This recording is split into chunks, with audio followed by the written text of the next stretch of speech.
Yeah, I don't know how long it'll go. It'll depend on how much we have to talk about it, I guess, about each movies, I guess. All Which right. I have a couple of things to say about each movie, Mm-hmm. but Yeah, I got to a. say everything is just impossible.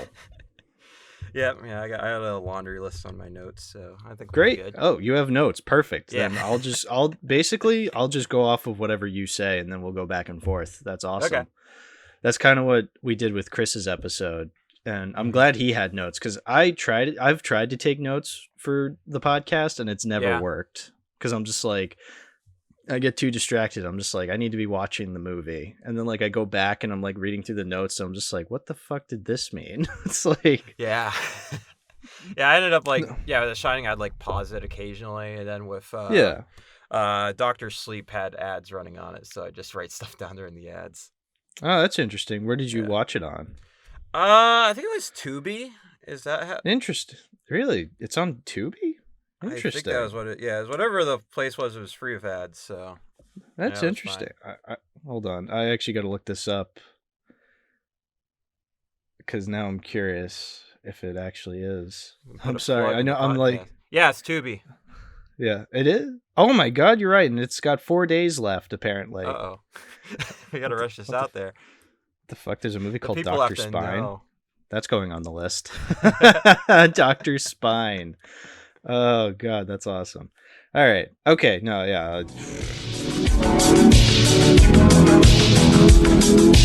Hello and welcome to Too Many Movies, the podcast where we discuss DVDs, Blu-rays, and even the occasional VHS tape. I am your host, Hal, and with me here today is Ben. Introduce yourself. Hello, it is me, Ben, also known as Uncultured Swine Studios on YouTube. Semi-retired YTPer, I guess you could say, and I nowadays am an amateur filmmaker. If you've seen some of my stuff, yeah, that's about what I do on YouTube these days. So it's Nice. something. It is something. It's something. That's true. Hey, speaking of something, we have something to talk about today. Uh, let's start with the first movie, that being The Shining from Stanley Kubrick, the third Kubrick movie I've talked about on the podcast. Isn't that exciting? He's Um, one in a million. he's one in a million. Honestly, and this isn't just the third movie. Like, this is my favorite Kubrick, my favorite horror, and I'd say maybe like my fifth favorite film of all time. Oh Like, yeah. it's up there as like, the whole kit and caboodle. So, Ben, I'm going to let you kind of start things off. What is your history with The Shining? Like, when did you like first watch it, and how did you like, discover it, and what like stuff like that? That is honestly. Yeah, I didn't think back that far. I think it was. I watched it with my mom the first time. Okay, I don't know, like I was probably about 10 years ago ish, maybe. interesting. Um, yeah, definitely. Like, yeah, immediately, definitely. Like, I was gonna say that's a weird mother son thing to watch, but I'm one to yeah, I talk. don't I know. watched I watched The Sopranos with my mom, so you Oh, know that's what? good. Hell yeah. Yeah, yeah, Let's go. Hal's mom. yeah, Um, exactly. yeah, it's yeah. It immediately, like, yeah, like struck a chord. Like, this is like really good filmmaking. Hmm. And yeah, I've like watched it several times since then. And it's definitely the kind of film where like every time you come back to it, you try to like it's got like yeah, obviously it has so many different like mysteries to it, I guess to say, the where you're like every time, Details. yeah, you're trying to figure out like what's going on because it is just nothing clear cut, and you're trying to like yeah, obviously the first time you have no idea what's going on, and like every Oh time you yeah. come back, there's like what about this detail? What is everything pointing towards? What's actually going on? And so yeah, like every time I come back to it, it's like I have a new theory on what's going on. Like I know, like if you came to me like yeah, when I was like 15 or 16, it's like oh yeah, it's demons. You can see like the one scene where he gets like he sells his soul for a beer or whatever. Like oh yeah, that's like, Hmm. and then like the more you come, oh there's more going on to it than just that. And so that's Yeah. kind of the yeah, like the it is. Yeah, there's a laundry list of great things about it, but yeah, like the most attractive thing is the like to me at least, yeah, like the mystery of, yeah, there's so many fine details. There's so many like this. It's kind of like a magic trick, I guess, to say. Like there's so many distractions. It's got like this. The Prestige is one of my favorite movies as well. I think it kind of like illustrates like how that can, like, a movie can be like a magic trick where like the Nolan movie, right? Yeah. Yeah. Like there is, he's trying to like kind of distract you from like what you don't know what's the focus and what's like all these stuff's going on to the side, like what's important, because there are so many fine details, and he does take such a passion for what's going on. Yeah, that's an interesting way of putting it. Like that, it's a magic trick. I like that as like a kind of description of the movie. So the way I kind of discovered it was, I mean, I had always kind of known about it through general pop culture. Mm-hmm. I want to say maybe my true like introduction into like understanding what it was I'm gonna, as per usual with this podcast, I'm gonna tie something back to The Simpsons. I watched the Treehouse of Horror segment that parodied The Shining as a kid, and I loved it. I was just like, wow, this is really cool. But then, like, as I got older and when I got to be the age of where I was interested in watching the movie, I was a little scared, because I'm just like, not because I was scared of if the movie would actually scare me. I was more so scared of, would I be able to appreciate this movie, even though I've already seen it kind of like, parodied in pop culture, in that Simpsons episode, in that one Nostalgia Critic episode on his review on the miniseries of The Shining. But I still watched the movie at like, I want to say I was either like 17 or 18 at the time. I don't even really remember. But I freaking loved it. I was just like, holy crap, this rocks. Like, this is so good.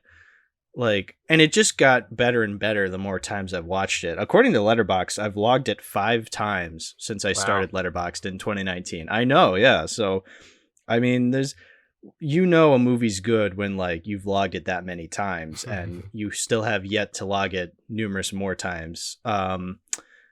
It's interesting that, like, yeah, so you said when you were, like, a little younger, you kind of took it as more of a literal sense where, like, the hotel has demons and stuff like that. I don't know, I one thing I want to, also, before we get too deep into it, ask is, have you read the books? Have you read, and also for Dr. Sleep, have you read the book? No. So, I probably should, but I've never really been much of a book reader, especially when it comes to, like, things that I've already seen the movie versions of. And I am aware of like the fact that, like, the book is vastly different from the movie, because the book is obviously originally written by Stephen King. It's a much more literal supernatural movie, whereas Kubrick takes it and is just like, make it more psychological, as he does. So I understand. So yeah, but I can't really comment on how it differs from the book truly. And I can't really comment on which version is better, because I truly don't know. I have never read the book. Yeah, I haven't read it either. So that's where I don't know if I read the book. So, okay, here's what Stephen King had. Because I can definitely see where Kubrick decided to, like, there can be differences in, like, Stephen King's trying to go for one angle, and Kubrick, I'd rather, like, I think this will be better adapted for the screen. Like, again, like, there is a very clear angle of what he's going for. He just kind of balances a whole bunch of other different things that could be the answer. So I don't know. Yeah, and I think it's also something I want to, like, we can revisit when we're talking about Dr. Sleep, because that has its own angle of what it thinks is going on in this movie. Yeah, totally. Yeah, that's the thing. It's like, so I have heard, and from what I've seen of Stephen King, like, he is more interested in the supernatural side of horror, where like there's actually a clear physical threat, whereas like, this movie is, I would argue, is definitely a lot more psychological horror, where like, the threat is not really anything physical, but more so, it's all in the mind, and that's the unknown, exactly. And yet you don't know if it could be either. Is also like, it could be physical, it could be unknown. That's the genius of this movie. So that's why I've always really gravitated towards this movie, is that you don't know. Like, I think it was around like maybe the 3rd or 4th time I watched this movie, it like clicked in my head where I'm like, I don't necessarily see this as like a complete narrative. Like, yeah, and this is obviously, this is where we start going into like, personal theory territory. My personal theory with this movie is that it's all kind of a dream, or like, in the sense that you're watching somebody's nightmare. It doesn't matter whose nightmare you're watching. You're just watching like a visual representation of a nightmare, because you're just going through the motions of this story. Not every little detail kind of lines up. One thing I always noticed was like, they talk about how Jack injures Danny in a scene we never see. Yeah. And that led to him going sober. But like, at one point, Wendy says, "Oh, that happened 5 months ago." But then like in a later scene, Jack says, "Oh, that happened 3 years ago." So it's like, little details kind of get a little muddied. And also just like the fact that like, you don't know what's going on. Nothing is ever explained. And one of my favorite details is actually during the credits, actually, to jump ahead to like the credits. There's it's playing that song. It's like Midnight in You. Is that what it's called? Yeah, I believe so. It's like playing that song, and as like the credits are going, like the song becomes like fainter and fainter, almost like you're kind of waking up from like a nightmare. That's how I always kind of interpreted. And I know that like, I'm sure there's going to be people being like, "Oh, it's all a dream. How lame." But it's like, but that's the thing. It's like, I don't view it as like like I said, like it's not important whose dream we're watching or like whose nightmare it is. Like, it's just the fact that like it's told in a dreamlike sense, and like, that's kind of the appeal. But also it's like, that's just one theory, and like I've said, you don't truly ever know. Like, and that's why I've always found this movie to be so genius, in that there is no concrete answer to anything, and I like that. It's impressionable. So then it's a reflection of you, the viewer, really. I mean, you can have whatever answers you want answered. You can have whatever theories you want. It doesn't matter. Like, it's up to you as an individual to figure that kind of stuff out. So that's why I've always gravitated towards this movie as one of my favorites in any horror movie, really. Yeah, I can see some similarities between that and like the theory. We're just watching the book that Jack wrote, like he's typing, like, and kind of follows along the same lines of that. And so like this is, I went into this like, I think this will be the time that I'll figure it out, was my mindset going into watching it. Did you? On the precipice. And honestly, I kind of came to the same conclusion like you did. I didn't like, it's a dream sequence, but where there's just like, there are inconsistencies where I didn't really feel like there was a one size fits all. Like, I kind of put it to like, kind of like what I wrote down like after I watched it was like, it's like following a treasure map, and you got like all these the details, like I'm following it, and then like I get to X and there's nothing there. Like the treasure was the journey we had along the way, was kind of my the end result of what I got, which is it's fine. But I was a little like disappointed to like come to the conclusion to there is no magic key that everything makes sense. But I still think that like that is like, I think that's a like not the most there's more optimistic way, because I still love the movie. Like it's still like a top movie for me. It's a little that wasn't the most exciting conclusion to come to, but there is just not a one side, because there are like so many different narratives that he balances that it doesn't all come together the one thing. And I think that's still really cool, because it all just makes sense. Like it all it all adds up. And then I watched Dr. Sleep, and honestly we'll get to that, but that was like, oh, okay, that makes more sense than my response did. And we'll get to that. It's interesting that like, we're talking about because this actually reminds me of a previous episode I did with Agent P3 Perry when we talked about American Psycho, and that's another like kind of up in the air kind of narrative movie. Yeah. Where, like, you don't really know what's real and what's not. Mm-hmm. And I feel like that's because that's kind of the point of that movie. Mm-hmm. And that's another movie where, like, I was telling Perry, I was just like, oh yeah, my theory is that, like, you know, all of it wasn't real. Like none of it was real. And he actually did roll his eyes. He's just like, oh, that's your theory. But to be fair, like, after I explained it, he was like, okay, I see where you're coming from. But yeah, like, but that's the thing is, like, and American Psycho is another one of those movies where, like, you know, you watch it for the first time and you're just like, what the hell did I just watch? Yeah. Whereas, like, yeah, and that was kind of what I got from The Shining. Like, yeah, I liked it when I first watched it, but I definitely had a feeling of alienation where I'm just like, what happened? Like, none of that really made any sense. You know, from the little inconsistencies, from the random ghosts just showing up and not showing up, the ending shot of Jack in the photograph from 1921. Right. It's like, what does all of this mean? It's like, well, you know, you could give me answers. Honestly, I don't necessarily need answers, you know? Like, I'm quite content with just kind of figuring it out for myself. Like, I don't need to go online and, you know, find all these videos that say the ending of The Shining explained. You know, it's like, I feel like it kind of takes away the magic. But I mean, I can go more into that when we talk about Dr. Sleep. Let's talk about more specific things from The Shining, though.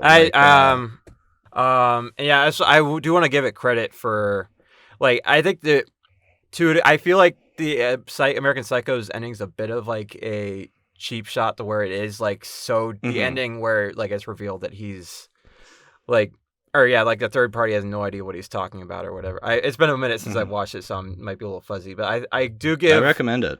I like it. It's just been a minute, so my memory of the ending's a little fuzzy.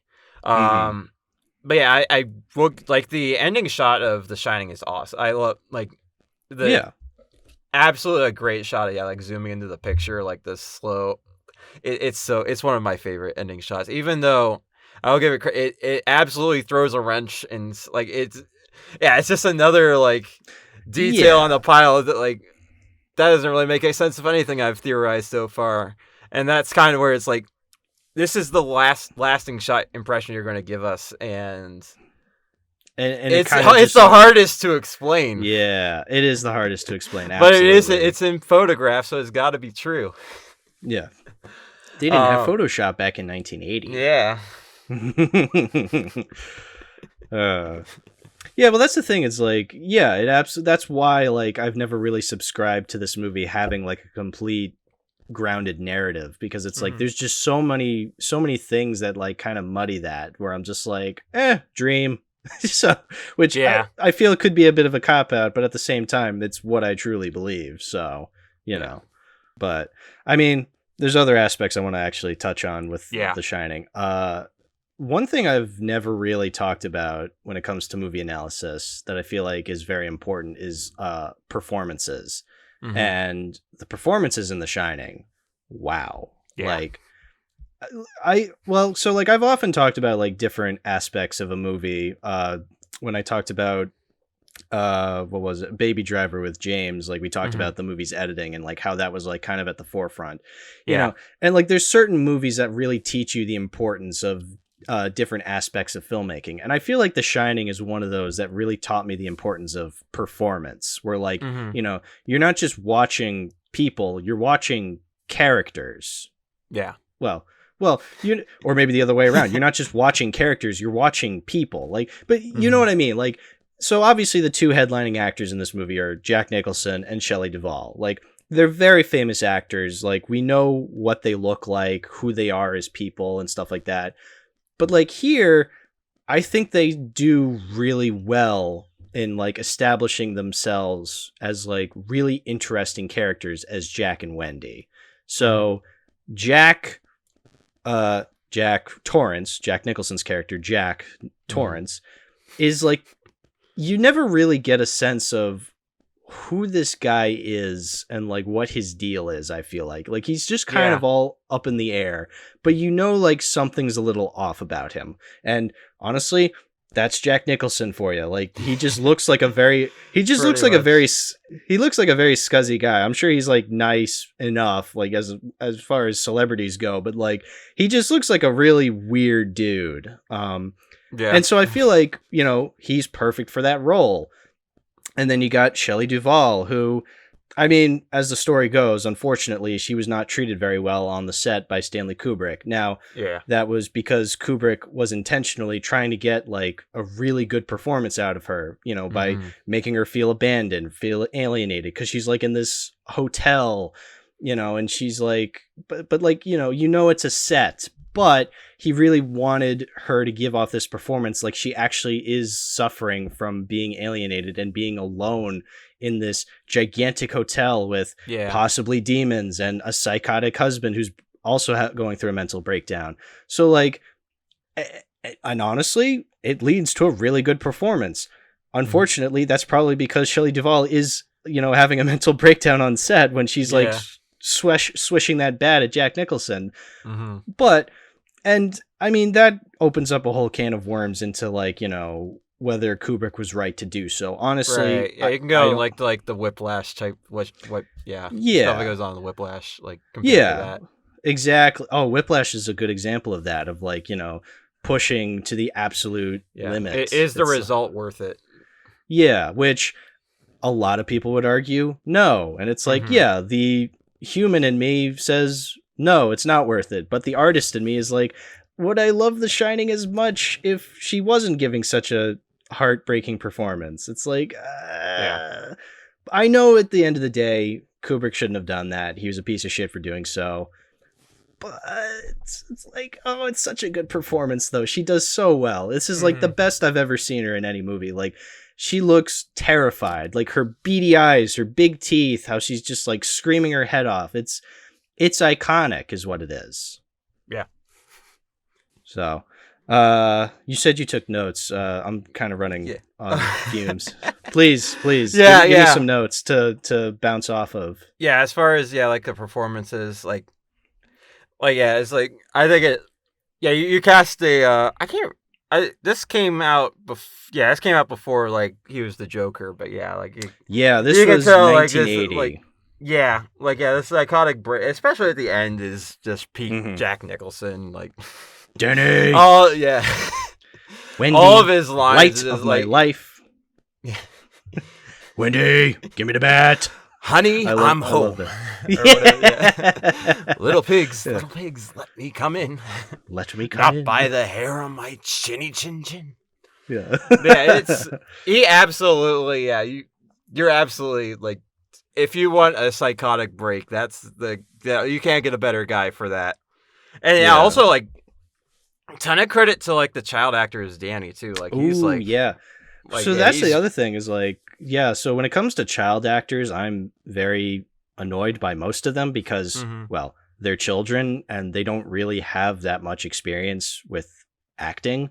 Because it's like, well, you're children. You don't really have experience with anything, really. Yeah. But like, when the director is smart and knows how to use the child actors, I feel like they can still turn in a good performance. Like, you know, so Danny is, for what he is, like really well. Like he's just like this quiet, timid child. He doesn't really speak as often. It's like, well, you know, if you had him say like huge paragraphs of dialogue, it would be very unconvincing. But like, you know, the way he's able to like, you know, he has some like really good expressions. Absolutely, like he genuinely looks terrified. It's like, that's when you're playing to like the actor's strengths. So that I appreciate. Absolutely. And it's like he's able to like this, like he like you take the part where like he's after he's been like strangled, and like he absolutely looks like it's absolutely convincing. Traumatized. Yeah, he absolutely looks traumatized. Like maybe that's some.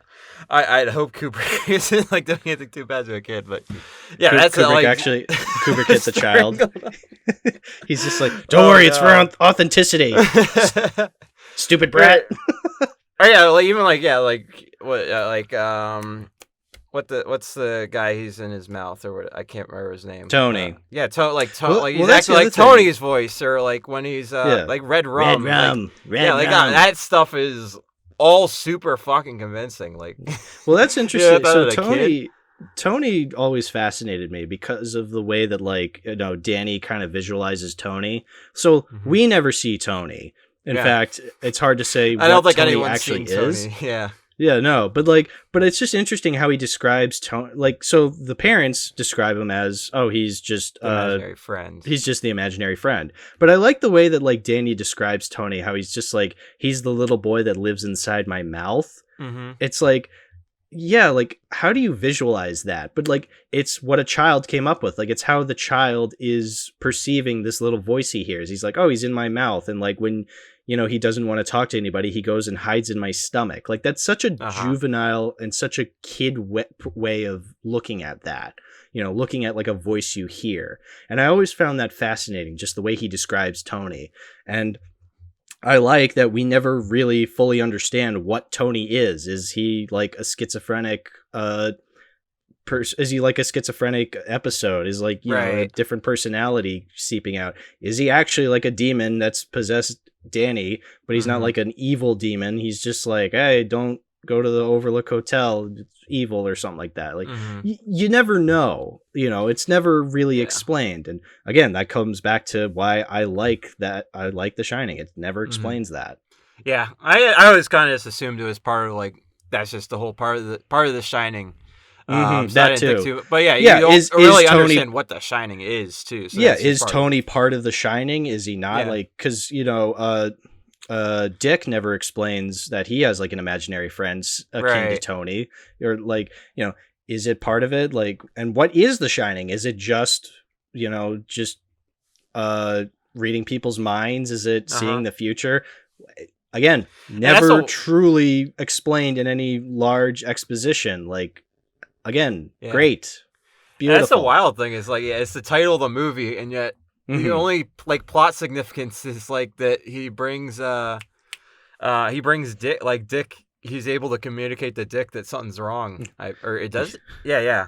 Like, that's the only significance in the plot. And then, like, he comes and he brings the extra snow crawler. Like, that's the only plot significance of The Shining in the entire movie. So it's kind of wild. That's true. I guess also, like, you know, I obviously, like, he has, like, the premonition that, like, he has, like, it's premonitions, but and of course, like, he's there at the beginning to be like, oh, you know, you probably, you know, it's to establish that, like, you know, Danny's not the only one who's like this. You know, Dick is just like, oh, hey, there's other people who shine. You know, and it's great because then it's like you don't have multiple people, you just have one. But again, we'll get to Dr. Sleep. Anyway, the music. Do you want to talk about the music? It's really good. Oh my god, it's so good. So I'm a sucker for, like when you add, like, kind of like what is it, like, vocal performances in the score. Yeah. I love that shit. Like, maybe you'll have, like, a chorus, or you'll have just, like, people making noise or stuff like that. Like, I love the prequel soundtrack or the score where, like, you know, they have, like, the people screaming in Latin, whatever it is. But who cares? It sounds cool. But, like, you know, in this movie, they have, like, these people making noises where they're just like, ha, ha, cha, cha, cha. Or, like, they're just making, like, these weird off-putting noises. And I love that because it adds to the off-putting nature of the movie. You know, I love when a movie's score really enhances a movie. Or, like, you know, there's that metal clanging sound where it's just, it sounds like that meme where, like, you know, that meme where it's like a metal pipe drops and it's like, the lead pipe drops. Like, what is it, 30 by 17 or whatever? Yeah, William uses it a lot and stuff. It's like, it's just like, that's what it sounds like. It's like, what's the significance of that? Well, it just sounds weird, you know? It really like adds to it. Yeah, it's like like what really adds, like, a horror scene. Like, it's like it's got, like, the unnervingness of, like, the screams and stuff. Like, it's like the souls around it you can kind of envision, or like, it's kind of like the Jurassic, like, jump scare type things. Like, it's kind of like the score in 2001, another Kubrick film, where, like, you know, there's anytime the monolith was on screen, like, they'd had, like, this very, like, creepy choral music to it, where people are just like, ooh, like, just making these really off-putting noises. But, like, again, I love that shit. I'm a sucker for it. Or you can go to, like, like the the opening shot and like, or yeah, when they're driving and the thundering and boom, boom, boom. Yeah, like I guess ominous is the word to use. Yeah, that's like. Yeah, it just kind of embodies what the house is. Like, yeah, it's just really well scored. Yeah, very well scored. I love it. And so much. It absolutely like suits well to like the tension. And, like, it built, and something I'm sure we'll get to is like it just adds to the tension because he does hold back so many times before actually hitting us with what's going on. Yeah, that's the other thing too. Like just like weird shots in the film is when like they'll have the I'm trying to think of what the musical term is. Like, Jack's sitting typing, and it's just when his wife's just come in, like he rips off paper, and like they do the spike in the music. Like, even though like nothing happens. I noticed that. But it adds to the tension of him like ripping the paper. Like there's nothing to it, but the music suggests that there's something there. Exactly. Yeah. So I like that. In any other movie, like that sting would be used for like a stupid jump scare where like, like a character like walks by the camera to like, fake you out to be like, oh, jump scare. Oh, we got you, didn't we? It's like, great. And like they do that for like the changing of the days too. I don't know if there's like, there's others where they use the same sting, but I think that's just fun when it's right there because there is nothing going. Like it is a like slightly dramatic movement, but there's not any actual.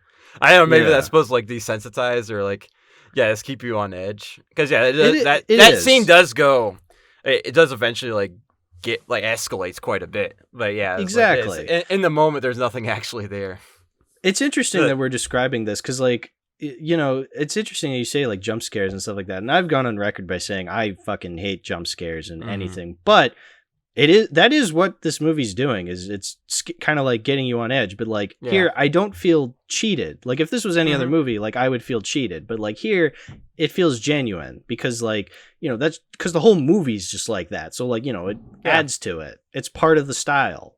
Like they'll have like the various scenes where they'll just like flash either imagery or like just quick shot. Like they'll do like the flood or like the two girls like just flash on the screen for like that. That's absolutely like I can categorize that as a jump scare, and that's just kind of like the style of it. But like stuff like a style, yes. Like when the camera's just following Danny on his bike, like that is so well shot. Like you can't call like that's like this the dramatic of like the turn down the hall like.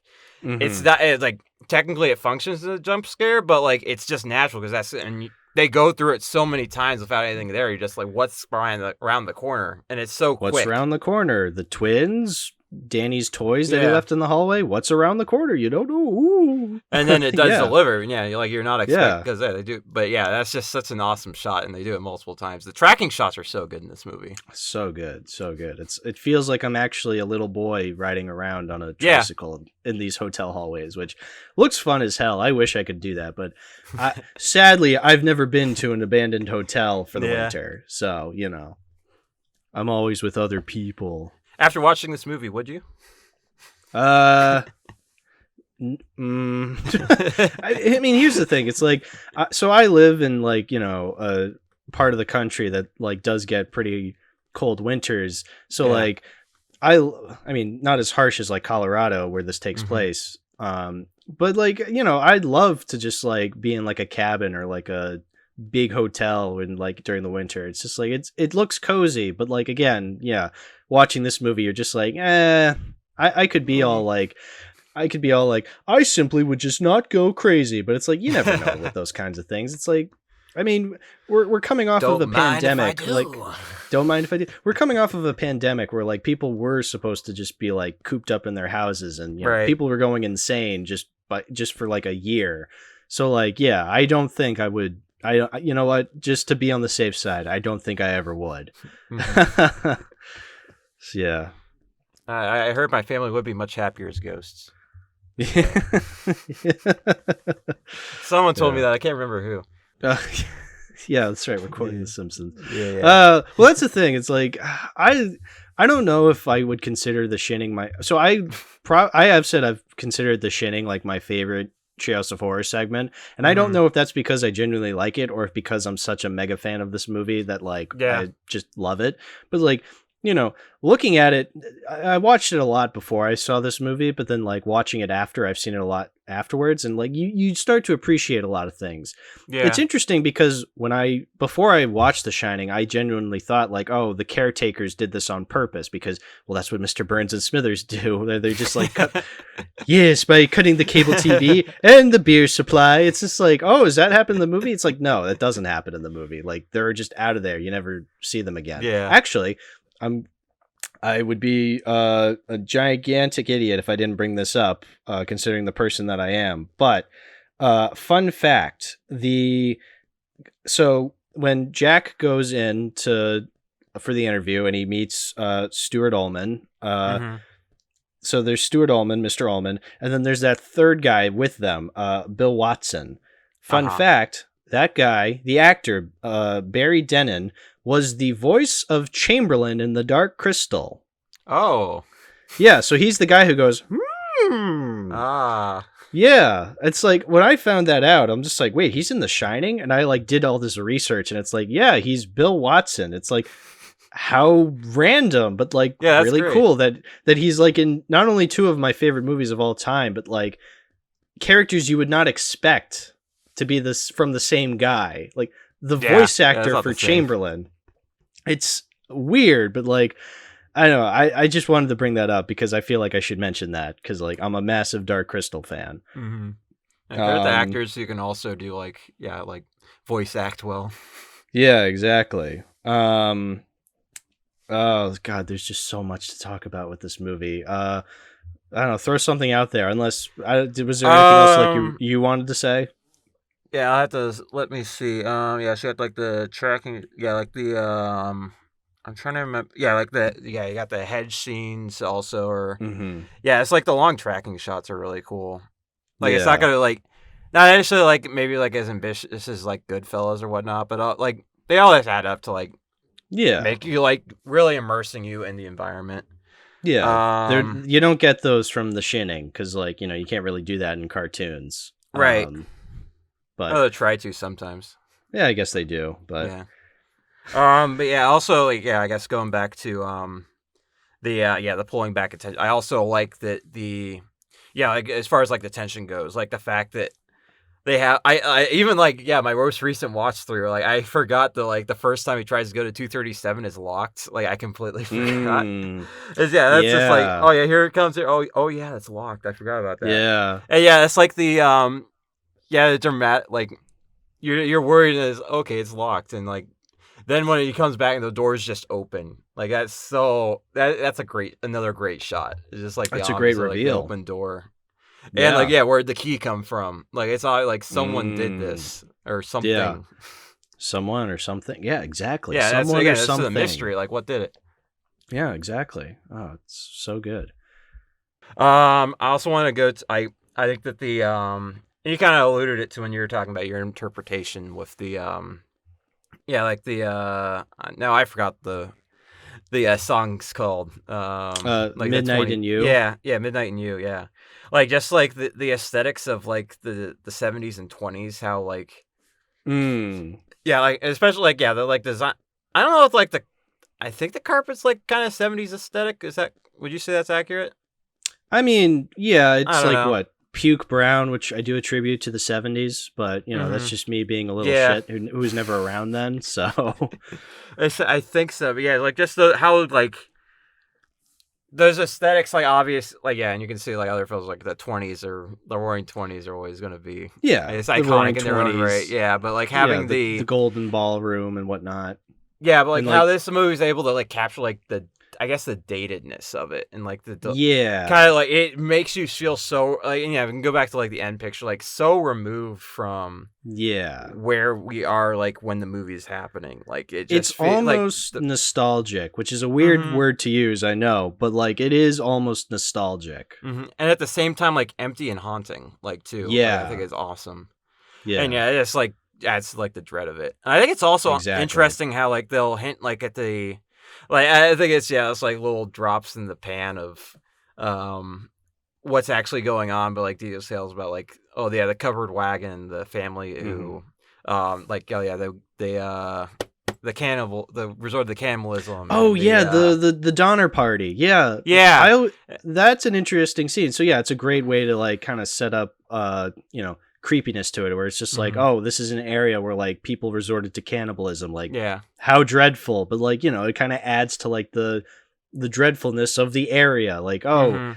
This is where people resort to cannibalism. Going on, like even like predating the hotel. Yeah, exactly. I also really like that scene because it's a good indication of showing like the type of relationship Jack and Wendy have. Like how, because like throughout the movie, like Jack becomes more and more annoyed with his wife, but like it's supposed to be kind of shocking, but at the same time, like in that first scene together, like in the car, like I think that's like genuinely the first scene we see them together, and like Jack just seems kind of annoyed with Wendy even then. Like it's not like malicious, it's more just like kind of like, oh yeah, we're almost there, like whatever, like whatever, wife. It's just like it's hard to play. It doesn't feel like it feels wrong. It's like the actor's wrong, but like it's a little unnerving how he's always acting. Exactly. Like, it's not quite right. Because Wendy especially is just like, wow, this is so interesting, like throughout, and Jack's just like, sure, honey, and you're just like, ugh, it's very unnerving. Like you just know something's gonna like a feather could like tick this guy off and like explodes, and you're just like clenching yourself. You're like just waiting basically, for it. like her, basically her footsteps, basically do. Yeah, that is what happens. Yeah, and like. Just the history there, like they mentioned, like the like is built on Indian burial ground, and like none of that really. An ancient Indian what? Yeah. Again, I bring it back to Simpsons. It's what I do. Yeah.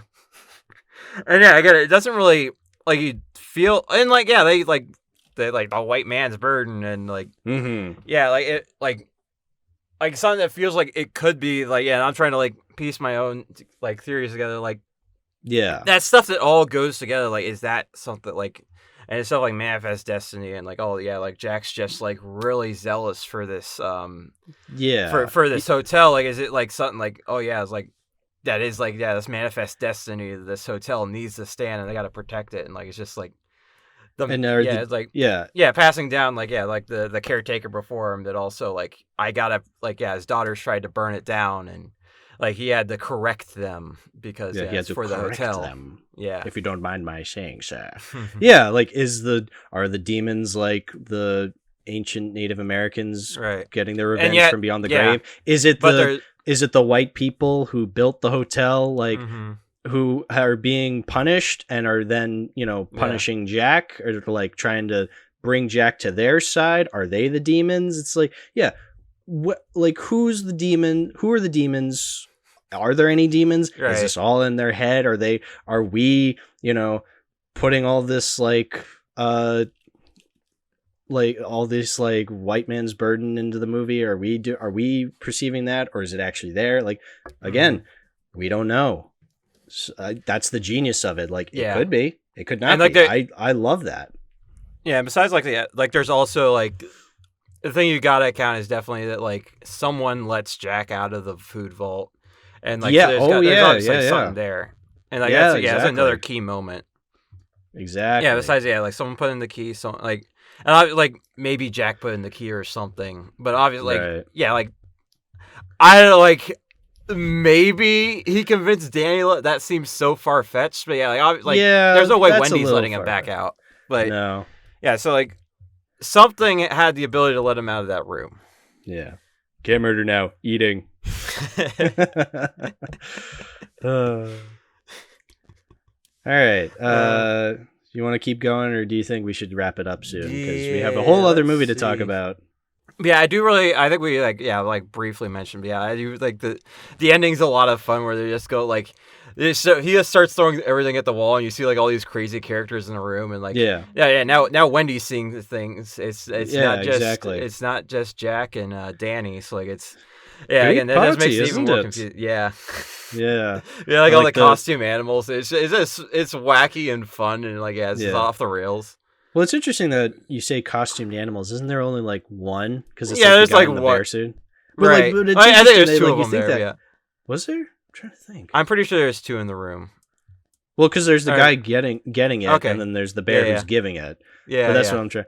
No, but like it's interesting because like, but like that's like a scene that's like so ingrained in our minds that like we attribute it as like, you know, even though it's like one shot in like a couple seconds of the movie, but like we attribute it with The Shining because it's just such an iconic image. I mean, because you're just like, what is that? It's like, what is that? I'm sure that was shocking for people back in the 80s. Yeah. They were just like, getting it from a man in an animal suit? Why, I'd never. Outrageous. Like, outrageous. Hey, what's this? The internet? Oh.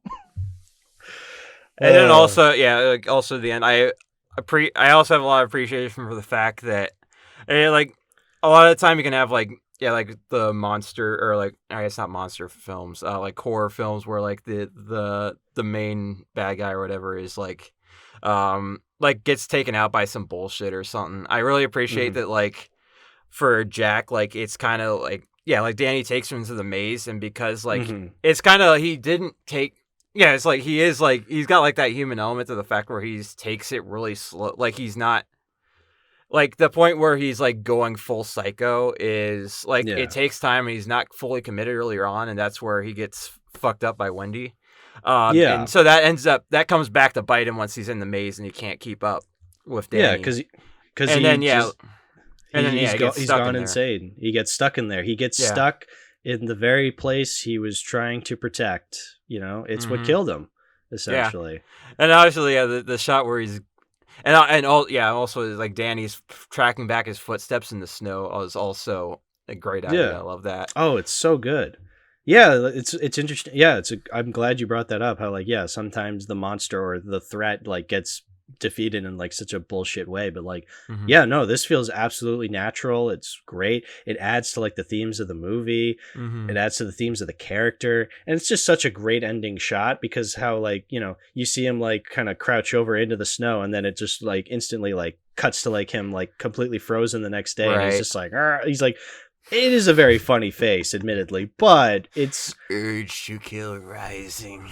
Urge to kill rising. Yeah, no, exactly. But like, it's such an iconic image. Like that, I saw it in memes before I saw the movie, but like it still has that impact, you know. But now it's just like it's used in memes where everyone's just like, oh, tomorrow it's gonna snow. It's like funny.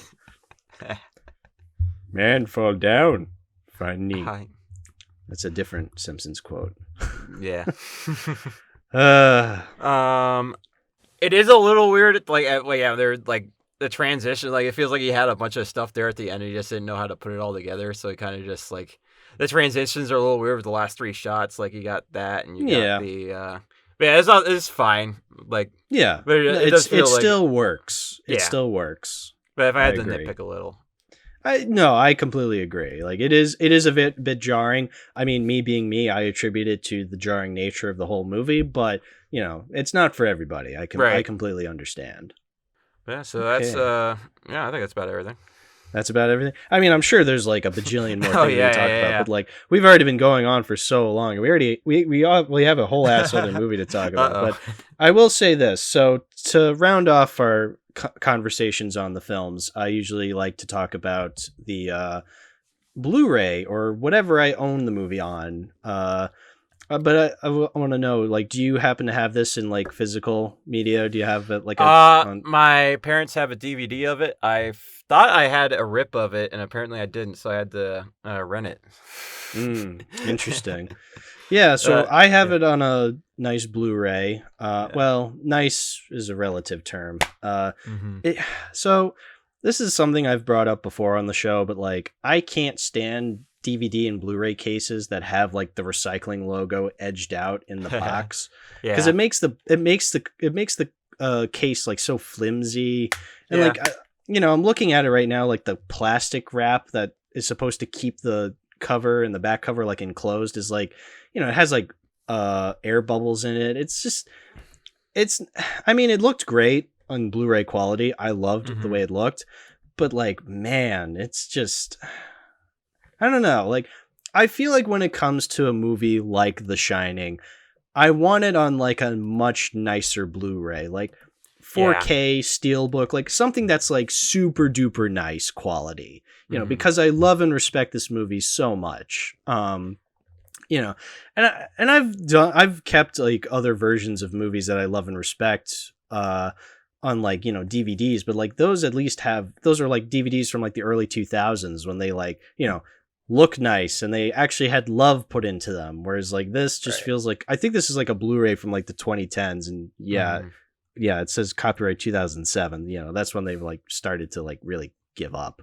Right. So I will say The Shining, it is a definite keep for my movie collection, but in terms of whether I'm keeping this specific Blu-ray, no, like I need something a lot nicer for this movie. So yeah, it's this specific Blu-ray is leaving, but The Shining will always have a place in my collection for sure.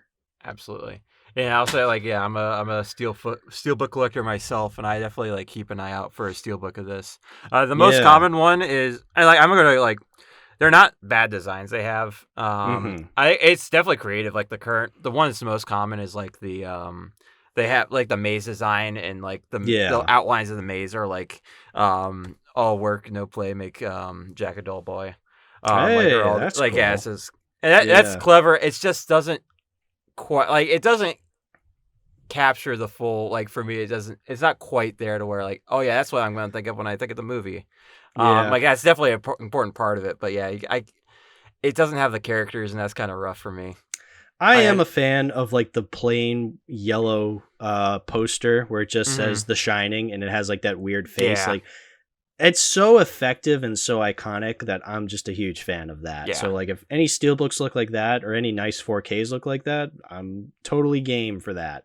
And also there is one other, the rare variety of the Shining steelbook is like, it has like an outline of, and the problem is that it costs like $250, so it's a lot of price range. But yeah, it's like an outline of Jack with the axe, and it's like very like the colors are really dark, and it has like it's like the again, it has like all work no play on the bottom, and it kind of transitions to like a dark outline of the hotel. And it's a really cool design, but yeah, it's very much out of my price range. Yeah, maybe someday, but not today. So that was our discussion on The Shining. Speaking of The Shining, let's talk about The Shining 2. Also known as Dr. Sleep. The long-awaited sequel to The Shining, because, you know, when I think The Shining, I think sequel. You know, after an ending like that, it's like, we gotta know what happens next, right? All right, so let me just say that I am one of those people that, because, like I said, you know, I'm of the opinion that The Shining, the original movie, the Kubrick movie, is very much not meant to be continued in any way. Like, its narrative is not really solid and grounded. I really just don't see any reason to continue. I feel like the more we don't know about it, the better time I have watching it. So I don't like the idea of making a sequel to it in any shape or form. So naturally, I was never going to be a fan of this movie anyway, but I was willing to give it another chance. So this was my second time watching it. I have it on this nice Blu-ray. So I was willing to give it another chance because I'm like, maybe I was being a little too harsh when I watched it in theaters, because I will fully admit, when I first watched this in the movie theaters back in late 2019, I was extraordinarily harsh to it. I was just like, this is awful. This sucks. I almost walked out. Like, I literally almost walked out. I was that furious. Now, to be fair, I actually did right when the credits started rolling, I busted out of there, but that's because I was watching the movie in Boston and I had to catch a bus back home. But even if like I didn't have to catch a bus afterwards, I would have bolted out of there anyway, because man, I was pissed off after watching that movie. But it's been a couple of years. I was willing to give it another chance. I was actually excited that you wanted to talk about both The Shining and Dr. Sleep, because I've always wanted to. I've always wanted to do like a bit of an analysis video on this movie, just because it's just such a fascinating movie to me. Now, even though we're doing an episode right now, I don't think a video is necessarily off the table, though. And especially after watching it again, it's like, I would love to do an analysis video on this someday, but, that requires time and effort, and I do not have that at the moment to make something like, a YMS Lion King-esque kind of video on this movie. But anyway, I'll say this. Upon watching it again, I watched the director's cut because I was told that was better. It was like most director's cuts, like the BVS Ultimate Edition compared to the BVS Theatrical Edition. I guess so. It's better, but more so, it's just more of the same. All right, I'm gonna stop talking. Ben, All right. What were your thoughts on Dr. Sleep? I will agree with you. Yeah, part of Shining's identity is that it's so self-contained, that like it's within the hotel, and so like the rules of it are very much, we don't know if it's like it can just exist within the hotel rather. And yeah, like once I started watching it, and yeah, this was my first time watching it. Like my concern was that this isn't going to work in the real world. This isn't going to work. Like you're going too big with it. And yeah, so I was starting off with my impressions going like,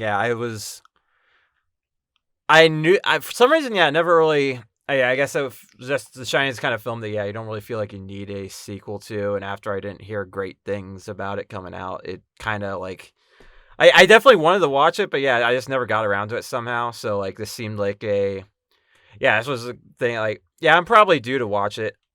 So I'm glad I finally did. Because it's hard. Like I'll say I enjoyed it. It like I do have a bit of a separation to where I wasn't like, it's kind of I going in I didn't really feel, I wasn't too worried about this is gonna ruin The Shining for me, or like it's gonna like it's gotta fit Shining exactly. Like that wasn't what I already had it kind of disconnected in my mind, even though I watched them back to back. Like I wasn't too worried about that, and I think it does do like the time cut. I think that going spot by spot. I think it caught my attention when they have the scene where where he's still a kid and he walks into like the bathroom and like where the old lady is and just closes the door. That scene went hard. I was really impressed with that. I thought that was cool. I think that it takes the film, after it cuts away to that, it takes a minute to get its footing because it does do a lot of time jumps. It's also, I guess also going in order. There's a lot of child predation in this film, which wasn't what I was expecting. I wasn't super thrilled about that. I guess I understand the direction they're going with, and also I put in my Letterboxd review that it makes the villains very easy to root against. Of course, but I don't like. I guess like is the character Violet, the one girl that like we see at the beginning of the movie? Is that her name? Yes, it's Violet. Yeah. I don't I guess she's like supposed to be a bit of like the fish out of water character, I guess, where they're like able to explain like their lifestyle to her as she's following along, but I also don't understand how she's like 15, like when we go to the first time cut and Ewan McGregor is like his age. So wait, are we talking about the little girl like at the very beginning? When we're introduced to Rose. So she's the girl. Yeah. Oh, yeah. Because the little girl we see at the beginning is the same girl that we see in the theater, right? Is that true? No, it's not. No. Really? No. Oh, yeah. So no. So the little girl at the very beginning is just a victim. She's like, they like take her, they murder her, they take her essence, I guess, is what they're doing. So the girl in the theater is called Snakebite Andy. She's like, but what her thing is that she also has The Shining, and she also has like a bit of The Shining where like she can like control people, and so like she lures pedophiles to like a movie theater and like pokes stab wounds in their faces, and then, you know, tells them, oh, every time you see that snake bite on your face, you will admit that you're a pedophile. It's just like, Yeah. okay. Yeah. Which that Yeah. was that was like, I doubt that was, I kind of like that. Yeah. Yeah, It's that's a neat idea. Yeah. So you're sure that that's not the same character we saw at the beginning? Yeah, no, like the little, I mean, I don't think so. I never really I'll interpreted say it as the it same doesn't. character. I guess that, like, yeah, I was confused about like the time passage. Yeah, I kind of assumed since we introduced her, like, okay, I guess she has no relevance to the plot then. So Yeah, I don't know why no, we're starting so out so there. the little girl at the beginning is just to like establish the villains. I suppose. Yeah, because she's just there. So then Rose the Hat is just like, "Hello, little one. Like, let me show you a magic trick." And she's like, "Whoa, a magic trick!" And then there's just like, "Oh, we're gonna kill a child in the first 5 minutes. Aren't we edgy?"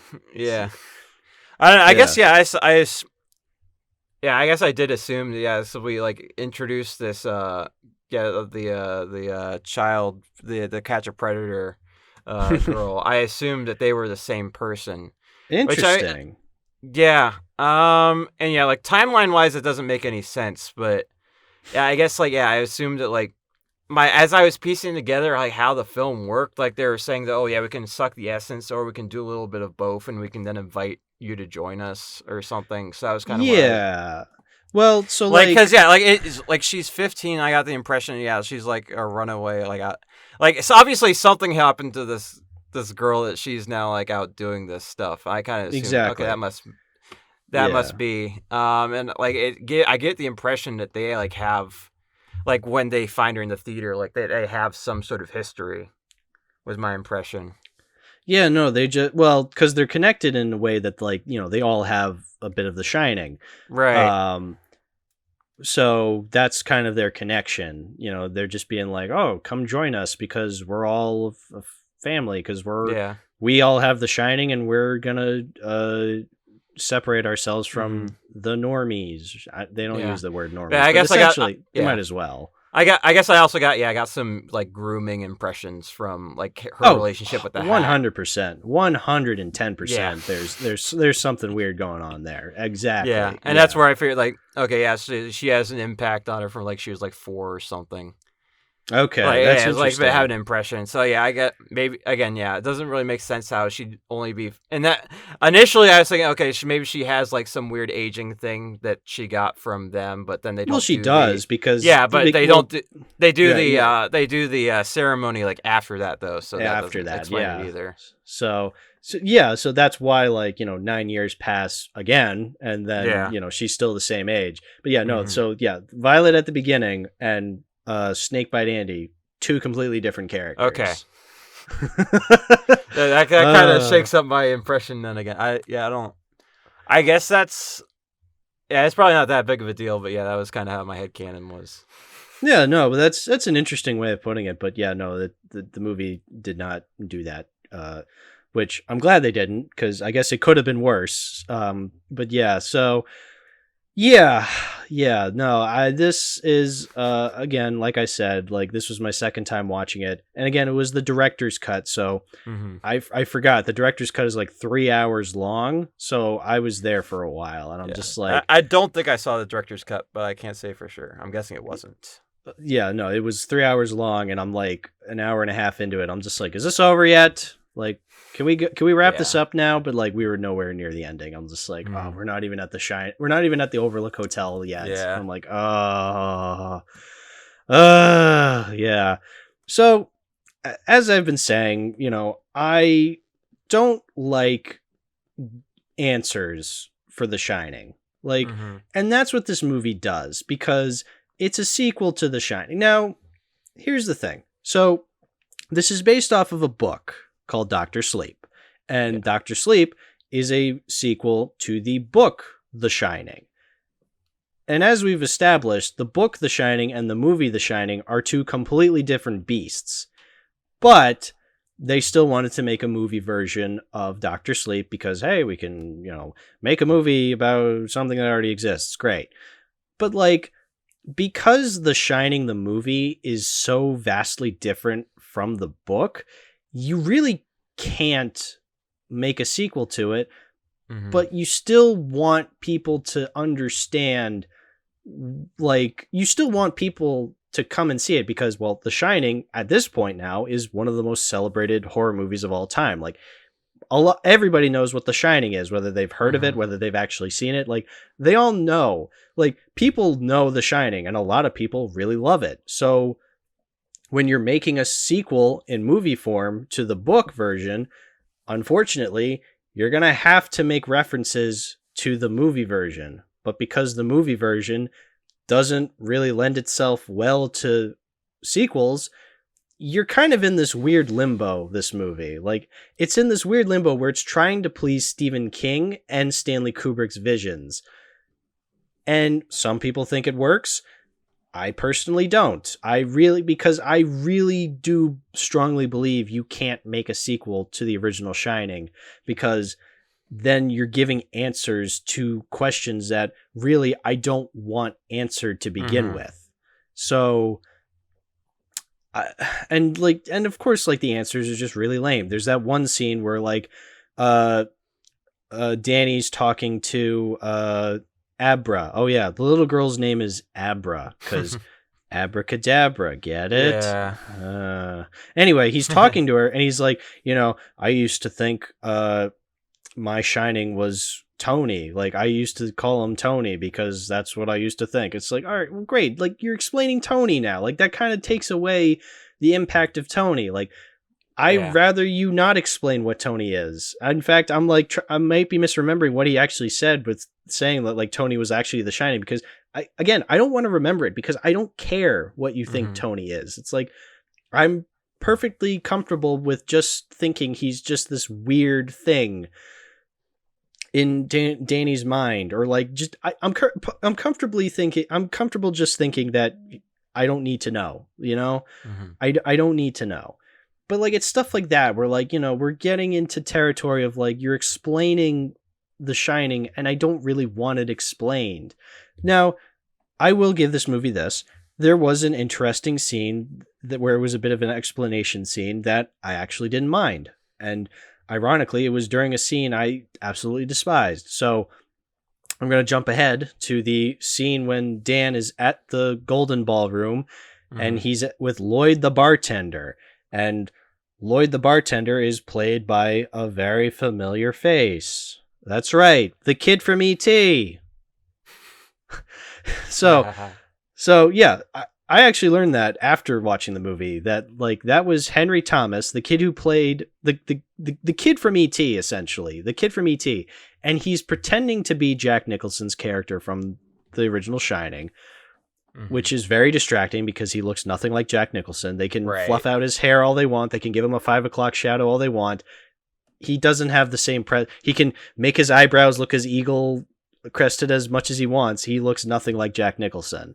It's just a bad impression, which probably works great at parties, but when it's part of a movie that's supposed to be a sequel to another movie, it's really distracting. But again, and I guess I'm gonna have to go on another tangent because I also want to mention, because we're talking about performances of actors from the previous movie, the woman they got to play Wendy looks nothing like Shelley Duvall, and it's really, really distracting because Yeah. Shelley Duvall is a very distinct looking human being. They try to, I will give her this, the actress does get the mannerisms kind of down, where she has like a bit of a twang to her accent, and I think they gave her false teeth because I think the teeth look bigger than her actual teeth, but, like, she doesn't have the bug eyes. She doesn't have, like, she doesn't have just, like, this weird presence to her. It's not the same. Like, it's just a Lifetime biopic version of Wendy Torrance. It's Mhm. very distracting. But anyway, back to my original point. Sorry, I'm talking a lot, but, like, I just really got to get my frustrations out. Yeah. But there's, like, a scene.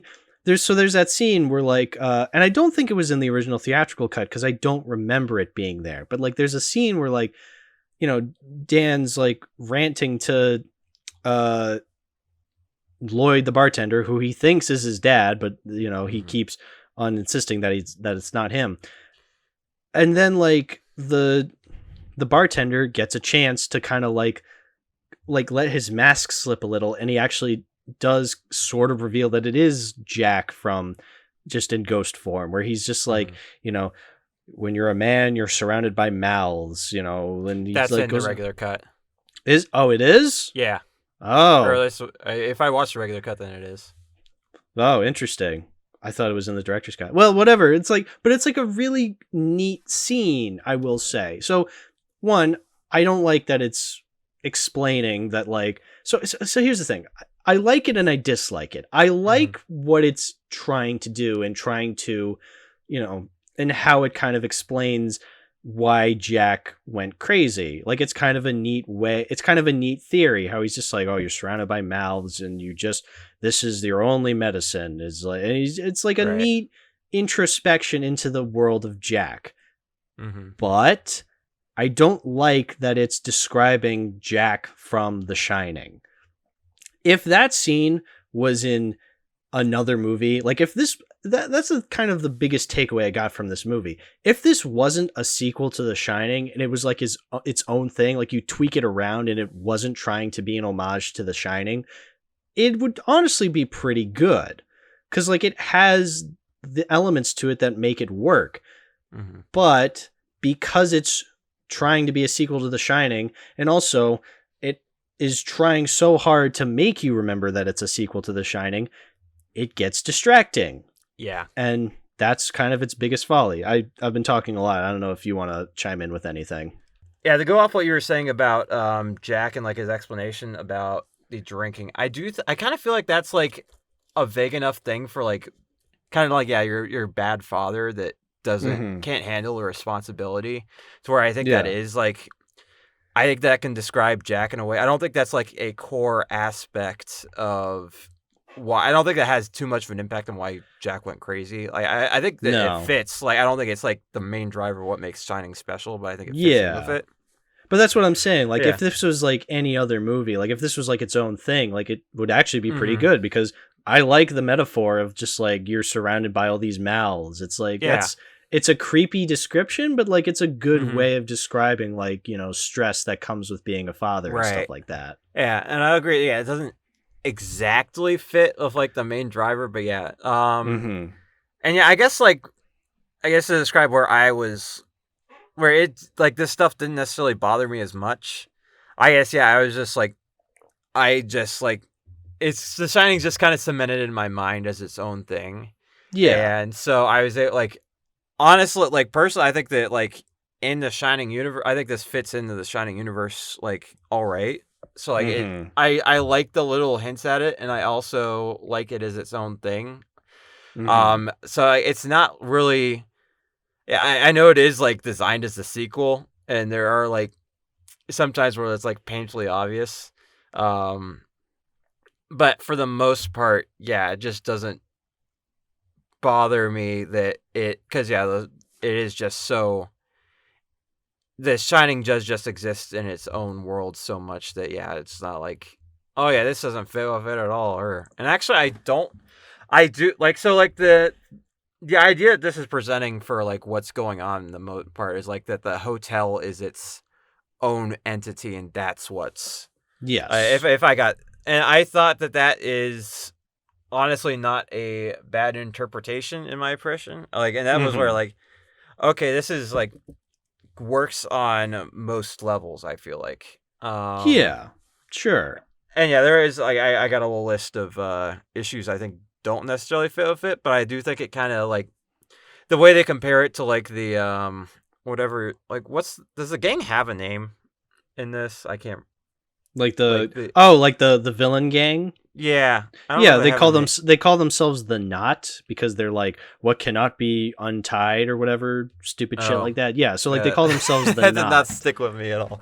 Yeah. Okay. Well, it's like it's interesting that it's like, oh, we're all such close friends, but like you only really get to know like maybe 3 or 4 of them, and like you know, there's like these other guys that are just kind of there. Like they look interesting. There's that bald guy who always has the glasses on. There's that lady with the shirt.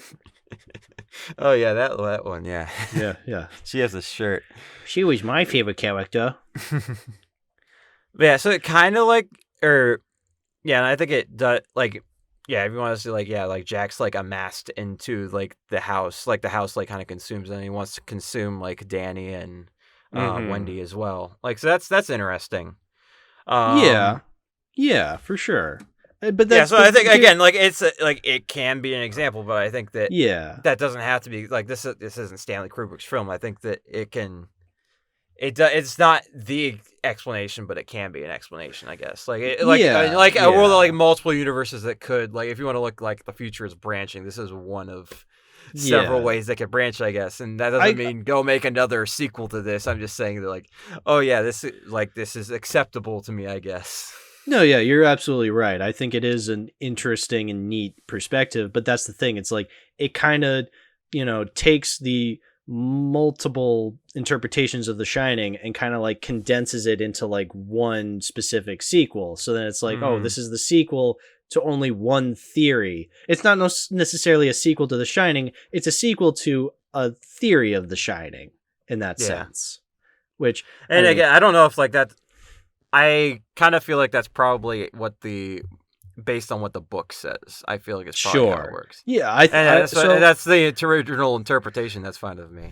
yeah, I think I mean I said I can't really speak on the book. I guess the closest I can speak on the book is I have seen the Shining miniseries Mm-hmm. that Stephen King did in the 90s.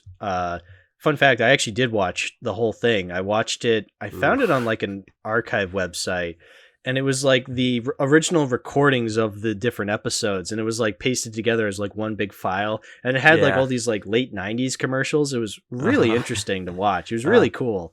The series itself is bad. It's not very Mm-hmm. good. I would not recommend it. But anyway, uh but like, that's definitely The Shining as what uh Stephen King interpreted as, more so. Like, yeah, you do get more of a Mm-hmm. sense that the threats there are real. They're Yeah. supernatural. Like, there actually are ghosts and demons in that hotel, like kind of Mm-hmm. bringing Jack to the dark side, so to speak. Like, Yeah. so it's a lot more literal, and like, yeah, some people would prefer that. I don't, as I've said, but like, yeah, Mm-hmm. like that's, and so when it comes to Doctor Sleep, like, yeah, like it's a little more obvious that the threats are definitely more present. There's definitely more emphasis on the ghosts, on the demons, and stuff like that, and that's fine. Again, as a sequel to one theory of The Shining, it does a pretty good job, but Mm-hmm. because I'm a asshole who doesn't like that, I don't like any of it. So, Yeah. Yeah. trying to think. Yeah, you Yeah, go I ahead. guess You they go ahead. go in like a different direction. I like that. I like what they do with Danny's character. I actually because Sure. like like what it is. I'm sorry, I'm forgetting his friend's name in his mouth. Tony. Uh, Tony. Or Tony. Yeah, yeah, Tony. yeah. Like yeah, I was like, I can see where you're coming from with not liking their explanation of Tony, but I think like other like I guess it already fit in with like my perspective of The Shining, which wasn't Yeah. super developed. Um, I like I he's a pretty like blank state. Like obviously he's like blank slate, I should say. Mm-hmm. Um, as far like yeah, he's like 5 in the first movie, so I don't really. Mm-hmm. I think it's kind of cool like how they show him like grappling with like what his father did in like a kind of non-sensationalist view.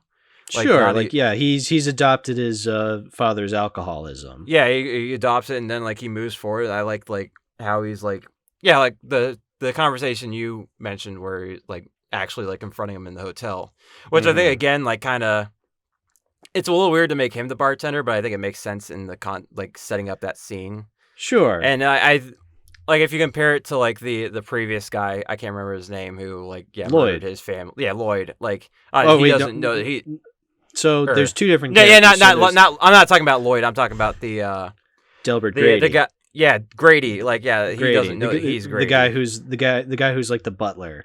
Yeah, Yeah, like, he's the butler and he doesn't believe he's Grady. Lloyd Yeah, and Grady are two different characters. Yeah, yeah. yeah. Well, but that's interesting because then, so in the version I watched, I don't know if this is the director's. So this is the Hmm. director's cut version. There's a scene where like Lloyd so Lloyd and Dr. Sleep, Jack Nicholson essentially, brings Danny into the bathroom, and it's just like the scene with Grady in the first movie. That's not in okay, the, so that's a cut. director's cut. Yeah, because it's literally a shot-for-shot remake of the first movie where, like, in the bathroom scene, they have the two different perspective shots. They have Grady and Jack Nicholson. In this movie, they have Ewan McGregor. They have E.T. Kid, but E.T. Kid, instead of being dressed as Lloyd the bartender, now he's dressed as Delbert Grady. Why? Because first movie, you know, it's like, and I get it. Like, you can be like, oh, because he plays both roles of Lloyd and Delbert Grady, but then it's like, okay, then who the fuck was Lloyd in the first movie? It's like, right. So Delbert Grady was the original caretaker, but then who the fuck is Lloyd to Jack Nicholson? Grady, I believe Grady was one of like the ones that Danny captures like in his mind. So yeah, he was. Maybe there's like Jack's like has to like fill multiple roles because they're missing ghouls to do it. Well, they're missing ghouls, but then, but again, like you're filling in holes that don't need filling. Like it's just like what, like you're just making me wonder. Like, all right, then who the fuck was Lloyd back in the day? Like, it's giving. Not only is it answering questions that I don't want answered, it's answering questions that I wasn't asking to begin with. Mm-hmm. I think as far as canon, this doesn't make a ton of sense to make him Lloyd, but again, I think it makes for a good scene, but canon-wise, it's not great. It raises questions. You're just like, it feels like it's answering questions, but then it also raises more questions, and you're just like, I don't want to be here, man. Like, I'm thinking, it's like, I don't want to think about these things. Like, this is not interesting to me. Like, I find it more interesting that I don't know these things. So, but again, like, I've already beaten that dead horse already. Like I said, I don't like the idea of a sequel to The Shining. But even then, like, so putting aside my, obvious biases where, like, I don't see it as a good idea to make a sequel to The Shining, the movie itself, I will admit, is fine. It's directed fine, it's shot fine, it's edited fine for the most part. But again, if you are a fan of Mike Flanagan, who is the director of this movie, I think you're bound to like this, which I'm indifferent to Mike Flanagan. I liked Oculus. I did not like Hush. I'm indifferent to him as a director, but I definitely do not see him on the same level as Stanley Kubrick, who is one of my all-time favorite directors. So I'm just always going to prefer Kubrick's version of stuff. So I kind of went all over the place with that. But anyway, my point is, like, all right, so I'm trying to view it as, what it is. All right. I clearly don't like it as a sequel. Is it at least a good sequel? Yes, I will give it that. It is well, again, like I said, it's a good sequel in the sense that it's a sequel to a theory of The Shining. But, it's kind of hard for me to really talk about this because, like, I'm trying to look at it from an objective standpoint, but I really can't because I really just don't like the idea of a sequel to The Shining. So much so that, like, it's really kind of hard for me to, look at this movie and try to compliment it, because, like, it's just hard for me because I'm just like, I really don't respect its existence. So, like, trying to compliment it is just hard to do, unfortunately. I'm sorry to any fans out there of this movie, but I really this is just something that, to my core, I just really can't do. It's like, it's interesting that this came out in late 2019, the same time as another sequel to a movie that I love, but is a sequel that I don't think should have ever existed. That the one.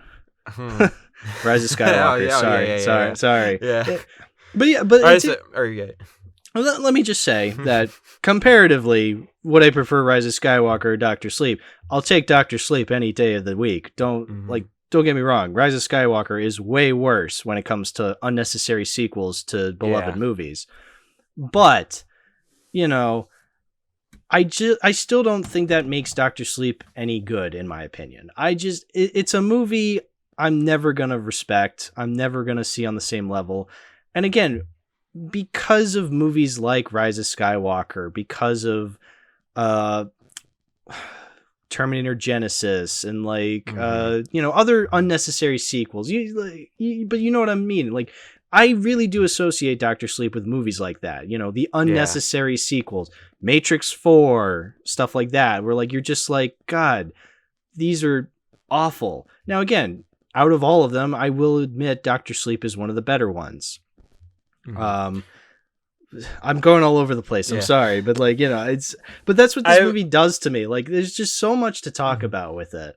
But like, I guess make a couple other, I was just gonna say, like, at the end of the day, I'm just never gonna respect this movie in any sort of way. But yeah, you talk. Okay. So then we can bring the podcast back on track. Balance of the force. To make a couple other like allusion to Star Wars films. It's like as far as like movies where I kind of do like the revisiting and like nostalgia bait. Like Rogue One is one where I think it is. Like, one thing I think is cool about Rogue One that is kind of like superficial, I guess, the way is like that they are able to like recreate like they don't recreate scenes from exact scenes, but like I do think it's cool they have like the updated like technology and stuff looks cool, and like revisiting those characters is cool. Yeah. Versus like, and then to compare that with like once they get to the hotel in this movie, like I feel like the level it doesn't add anything that they're like revisiting it now. Just because like The Shining's already like looks fantastic. Like yes. Even like I didn't really feel like I was seeing like I saw like there's like film grin and whatever, but like it's not like there's not even that there's very little difference between like the shots in there from The Shining and the shots in there from this. Like I guess there's a little like it's the same set, so like it shouldn't. Yeah.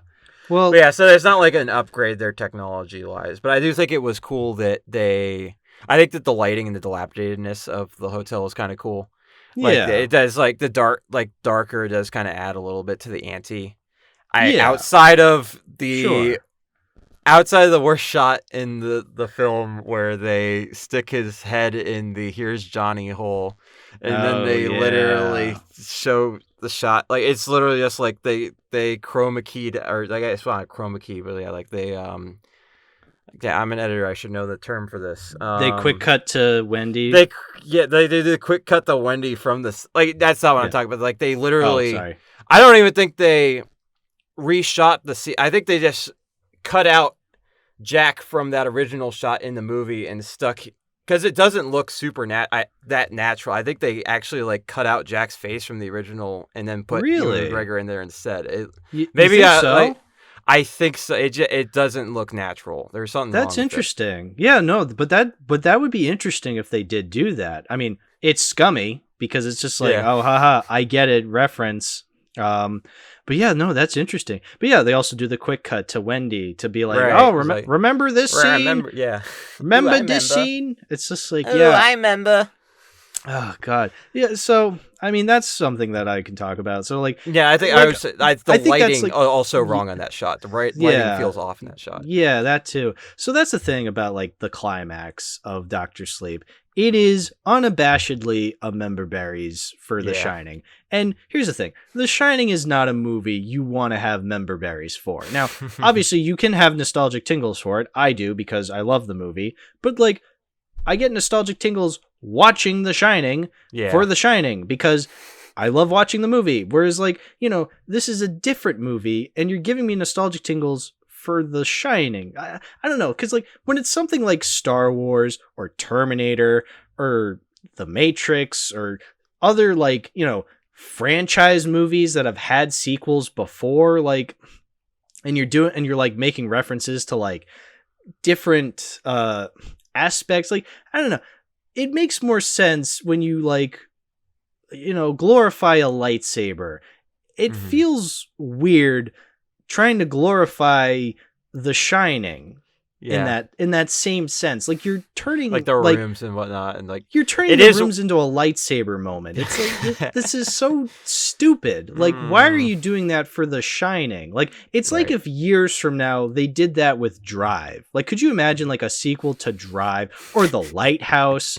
Like like a sequel to these movies, and you're like turning like aspects of those movies into lightsaber moments. Like that's just it's the staircase. Yeah, it's the staircase. From the first movie. Yeah, it's like it's an the axe. staircase. It's the axe from the first movie. It's the twins from the first movie. It's like it's weird, and I don't like it because like then it kind of commodifies The Shining. It turns The Shining into a product and not an artistic work of art.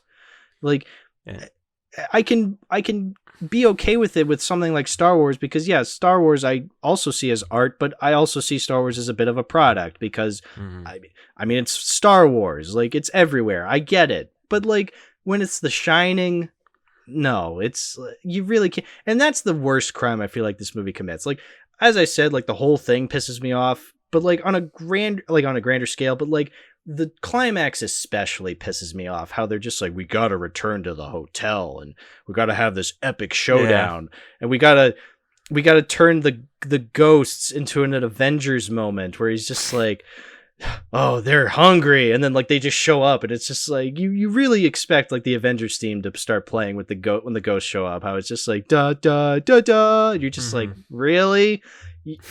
You're turning the ghosts from The Shining into an Avengers moment? Are you insane? Like, who thought that was a good idea? I'm gonna be. I didn't really get that impression, but I guess I can see where you're coming from. Yeah, I don't know. Like, it's not like a 1-to-1, obviously, but like it feels I guess, like that's what they're going for. How he's just like, he's using the ghosts as like a way to, defeat the villain, and for us as the audience who love the original Shining to be like, hey, I remember those characters. You know what I'm trying to say? Yeah. Yeah. I guess what I saw, I just like, well, here's I didn't really see them as like the individual ghosts. I just saw them as the ghosts. Like, I guess that's part of what, like, like the killing move is that he releases the ghost rather than, the ghosts all like, it's like the T-Rex and the Raptor united to kill the mega dinosaur in Jurassic World. Like, I didn't really, I guess it was like the the villain like overstep, like going too far, like was his undoing, I guess. There's probably a better way to do that, but like it's turning it into a spectacle, and like you can do that properly, but like I don't know, it does it in a way that feels like it's it feels like a way you would do it in like a Star Wars movie or like a Marvel movie, and a movie from that era, because again, this is from 2019, so like it's kind of that end of like the 2010s, and we're just around we're just around the corner into like the 2020s. It's like it feels like something from that era, which I don't know if that era is fully done with, because we still see these kinds of movies today, so it's kind of hard to say. But like, it's just I may be a bit of a cynical prick trying to talk about this, but like it is something that kind of annoys me, and especially, I don't know, just seeing it in general just annoys the hell out of me. And I feel like they still take it a step further by like kind of glorifying it in that sense, and I really just can't stand seeing that. So, but I'm basically repeating myself at this point. As to I go a different direction.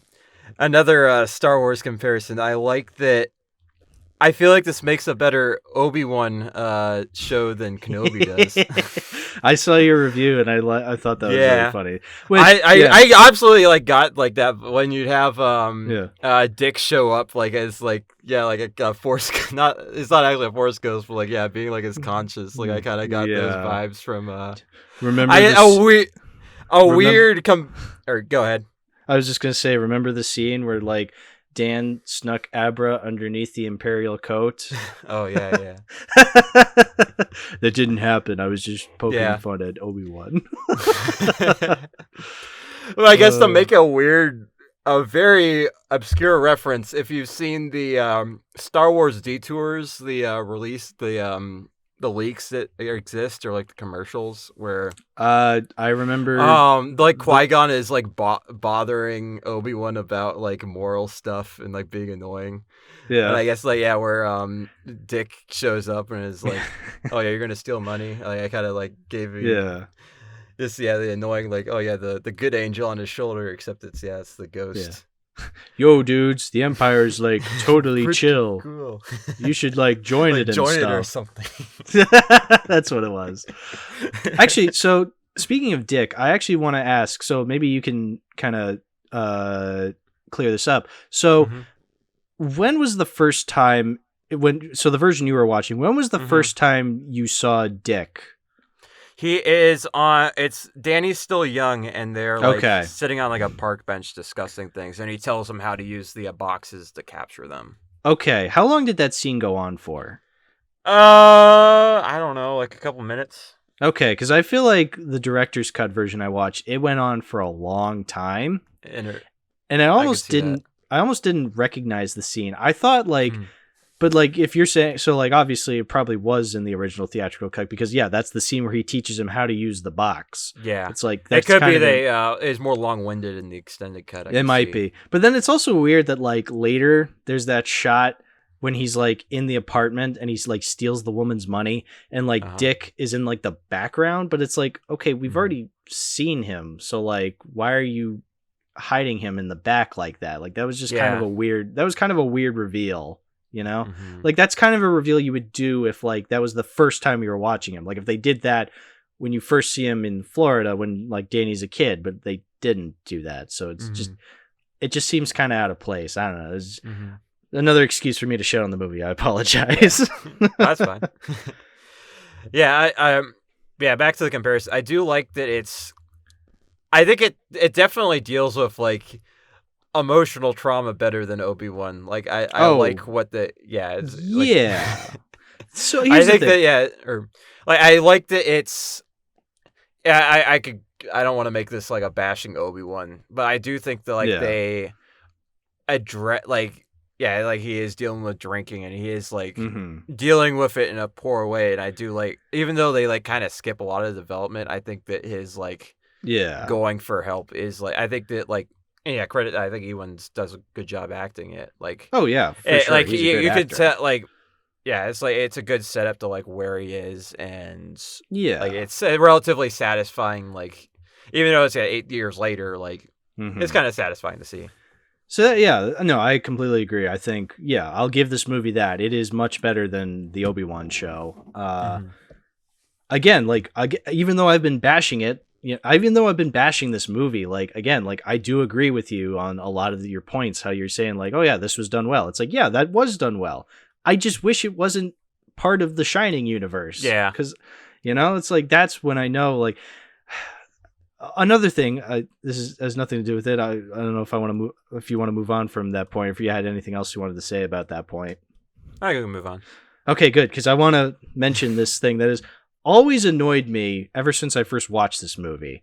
So when he meets so when he's at the AA meeting and he meets like the guy running the AA meeting, it's the actor's name is Bruce Greenwood. Great actor. He was in like the J.J. Abrams Star Trek films. Also, he's the only character in this supposed New Hampshire town that has a New England accent. I just want to say, Just saying, great actor, because he was really able. He really convinced me. I'm like, wow, you actually are from New England. Sorry, I just had to say that as a person from New England. Anyway, so he talks with Danny, and Danny kind of sort of reveals that he has the Shining to him, and then it cuts to like the next scene where he's just because Danny's just like, oh yeah, you left your watch on like the soap dispenser, and then like the next scene he's found the watch, and they're in his office. And his office is the exact office from The Shining. It was Mr. Ullman's office from The Shining. Why? Yeah, that's completely pointless. I've never understood what the fuck the point of that was. And it always annoyed me because I'm just like, all right, it's not the same character. It's like thousands of miles away from the actual office, right? From the Overlook Hotel. What's the point? Like, is it supposed to be like a reference to the original? Just my best purely guess because it's just like a Easter egg, I guess. Yeah, I didn't notice it when I was watching. I saw you posted on Discord, but why? Like, why is the office from the original movie? Why is the office of all things an Easter egg? Like, it's like in Jurassic World Dominion, where they make a reference to the fucking can of shaving cream from the first movie. It's like, why are you giving us nostalgia tingles for just for the dumbest shit? Like, it just, I never understood why that was like that. It's just such an odd reference to me, because it's like, what is the scene saying with this freaking office? Like, I don't understand it. I sound angry and I apologize, but it just has always annoyed the hell out of me. Don't yell. You don't have to yell. Whoa, just take it easy, man. It shouldn't be an excuse for like a big budget movie like this, but sometimes it's important to not take locations too literally, just because they'll reuse it in different scenarios. Like, they should. I think that it's probably is just like Easter egg rather than something that's important to canon. Yeah. Because like an office you can have the same design of an office in different places. That's, I guess. That's that's kind of careless, if not cheap. If they're not trying to cash in on cheap nostalgia bait. Like, that is a little careless, considering people care. Yeah. About it would be really funny if it's just like a giant coincidence. It's like, wow, this very specific office in Colorado just so happens to look exactly the same as an office in New Hampshire. Yeah. It's like, down to the most minute details. It's like, wow, that's pretty convenient. And it probably was like a convenient, like, okay, yeah, we need an office room, and we already have this, know where this one is that we used in the previous movie, so let's just use that again. That'll be fun. Yeah, it's just such a weird reference. I've never liked it. I didn't know until you brought it up. Even in the theater, I was just like, I saw The Shining enough times before. When I saw this for the first time, I'm just like, come on, dude, really? So, do you have anything else to say? I mean, I guess we haven't discussed the. I guess Danny's still technically the main character, but the one girl we have not discussed at all. Abra, Kadabra. We've kind of mentioned Abra. Yeah, I think she's fine. I don't really have any qualms with her. There's actually this really cool scene with her. It's when Danny possesses her, and like because the actress has different eyes than Ewan McGregor, so she has like brown eyes, but then they like put like contacts to make her eyes like bright blue. That's cool. Just like Ewan McGregor. Yeah, so it looks neat. That's something I didn't notice. Yeah, that's a neat idea. Yeah, they do have some cool ideas of like possession. Yeah. I guess like I'm going to use a Star Wars term, astral projecting. Yeah, I don't know if that's.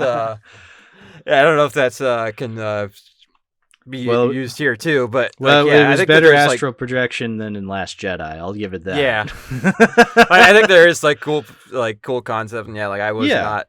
I probably should have seen it coming, because I don't know why they would have I didn't realize that that was Ewan's that was Danny capturing her and having her in the maze. I thought that was why is she in the maze? And I guess that she wasn't in the maze, it was Ewan, and he was trying to capture her in the box. I think that was interesting. I think that I was a little frustrating that okay, she's Danny's been repressing his abilities for so long, and this other girl's 13, and you're telling me that these people who've been alive for 100 years can't outsmart them. And to a degree they kind of do, a couple times.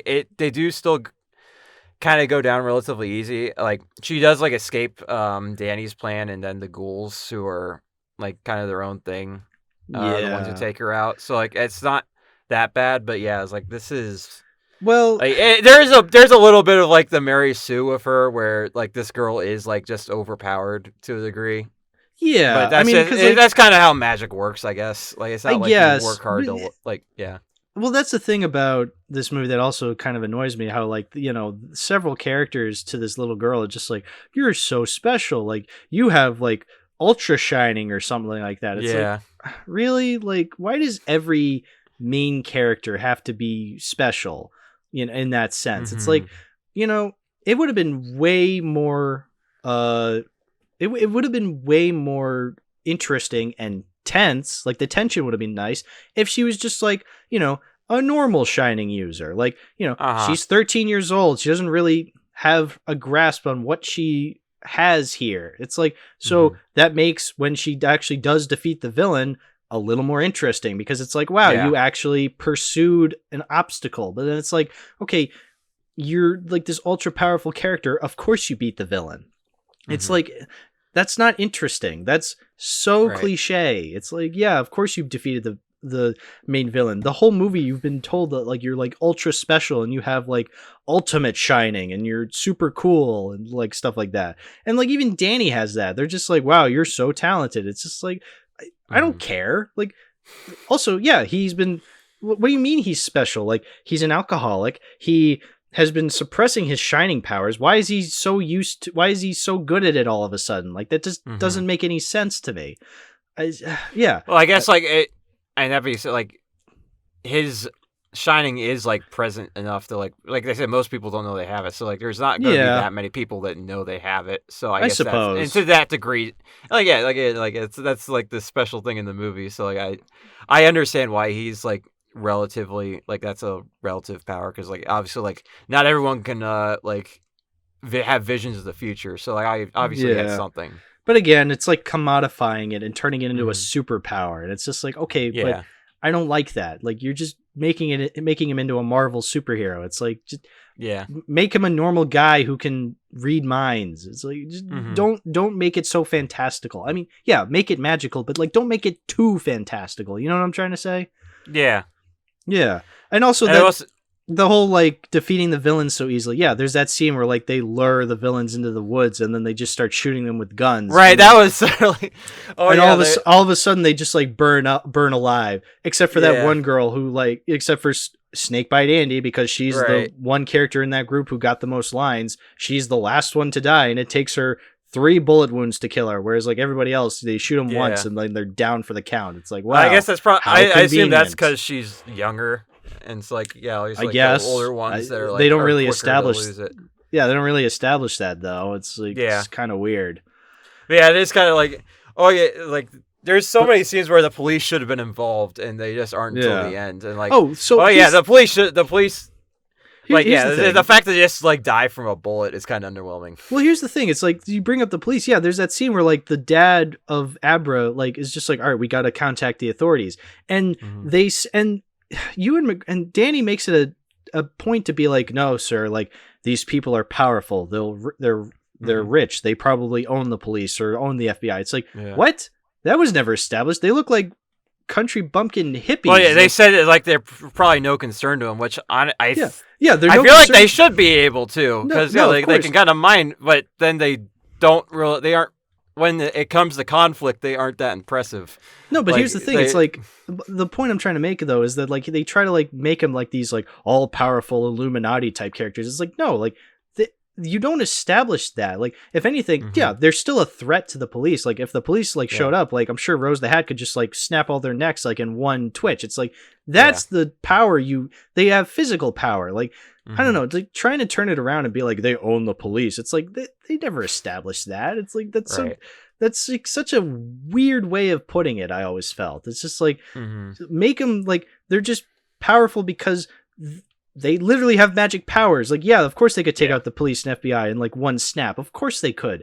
Like, they don't use their political powers. Like, this isn't The Empire Strikes Back. Like, this is still A New Hope. Like, we're like the big bad guys are bad guys because they have magical powers. Like, it's so stupid. I'm back to hating this movie again. But I will give it like, I get these are definitely problems, but as far as like, I get another thing I put in my letterbox review is that the fact that the bad guys are child predators and are so unlikable that I'm able to overlook it, because I just want to see their demise that bad, and like lets you get away with it. It's kind of cheap. Yeah, like it's not the most like.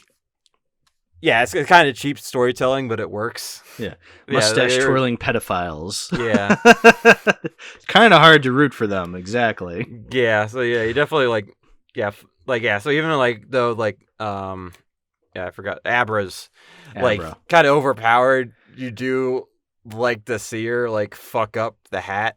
Just because she is that unlikable. Again, it's kind of cheap storytelling. I don't even really hate Abra that much. Like when it comes to like overpowerful teenage spunky characters. It's like I've seen worse in Yeah, it's Disney not like her movies character is and- not unlikable or anything. No, It's just she like, seems like a likable enough. Yeah. Apparently, she's a weeb because she has like anime figurines in her room. It's like, oh, you really are 14 years old. Okay. Oh, really? There's corn on the plate. Did you notice that? I didn't notice the corn on the plate.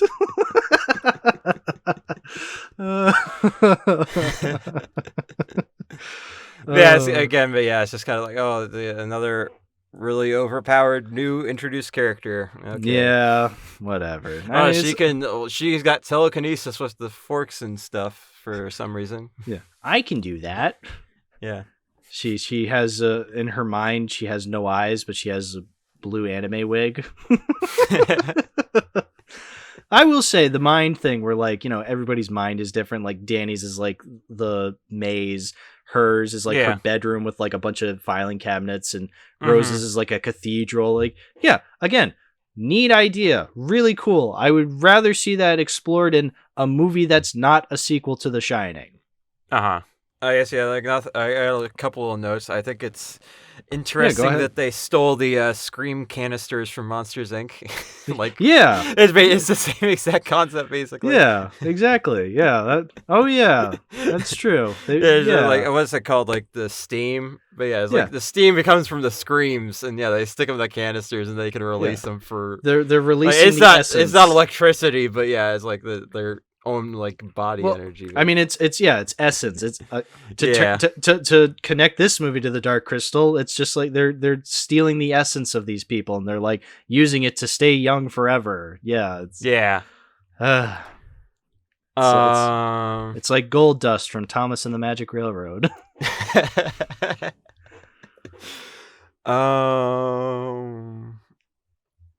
Oh yeah, one other eye-rolling moment was when they're showing the baseball kid, and they're like, oh yeah, it's like he can read the pitcher's mind. Oh yeah. Did you catch who Creative that was? writing. I did not. So the guy who's being like, yeah, he can read. It's like he can read the pitcher's mind. Yeah. That is Danny Lloyd, the original Danny. Yeah. Oh, okay. That's his cameo in this movie. Yeah. Is that supposed to be like another Easter egg? Oh yeah, Danny that's an Easter egg. Okay. Well, that's an Easter egg. It is an Easter egg, but I don't know if like the line has some significance as an Easter egg too. I mean, he's just like, he's just kind of there. Ironic. Yeah, they're just like, oh, it's him. He was in the first movie. Isn't that fun? Yeah. I mean, when it comes to bringing back characters from a previous movie, again, I have seen worse, so it was fine because because again, the fact that I had to tell you about it, like it's not like they call attention to it, so that's nice. Right. It's not like the scene in Uncharted when Nolan North is like on the beach and he's just like, you guys look like you just jumped out of a plane or something like that. I don't know. Did you ever see the Uncharted movie with Tom Holland? I have not seen it. Good, don't. Even as someone who has never played an Uncharted in their life, it was bad. Okay. As the games are on my to-do list, I'll avoid the movie though. Yeah. Yeah, honestly, besides like the fact that the villains are child predators and like the one girl is like doing its catch a predator stuff. They do. I thought that the Uncle Dan stuff was kind of funny. Yeah. That's at first okay, this is obviously Danny has the awareness of like this is kind of sus in this day and age. Yeah. But then when he shows up, his Uncle Dan was that was good payoff in my opinion, as far as setup and payoff. Funny when he shows up at the dad's house and is about to get beat up. Yeah, and the dad's which I mean, understandably so. Specifically with that name makes a lot of sense. Yeah, exactly. Yeah. But it is the name that the girl came up with, so it's true. There's a bit of naivety there. Yeah. I don't know if I have any other notes. That's fine. Do you have any thoughts on kind of the role he has as the Reaper, I guess? He shows up with a cat when the people are dying. That was a neat idea. I'd love Yeah. to see in other movies that aren't this one. Yeah, the cat is just like a reaper. No, I agree. That's a fantastic idea. That unfortunately is in a sequel to The Shining. So yeah, so like there's good again, I don't know how much, obviously, like Stephen King's a pretty good author, so I don't know how much of this is like his ideas and how much of it's the director came up with. Absolutely. Like, here's the thing, like Stephen King, he didn't become Stephen King on accident. Like, the dude is talented, obviously. It's just that, sometimes other talented people get a handle on your content and make something better, I'm afraid. Again, I have not read the original Shining book. Maybe someday I will, but I think no matter what, I'm always just going to prefer Kubrick's version of the story. So I'm sorry, Mr. King. But yeah. I guess I can go back quickly over like some as far as like this story's explanation of The Shining and some inconsistencies. I'm confused as to how. So if the hotel is just like its own entity and like all the ghouls are trying to like very clearly trying to like have the capacity to kill them, like to kill people themselves, like how did Danny manage to escape the old woman in the first place? Like, why'd she let him go?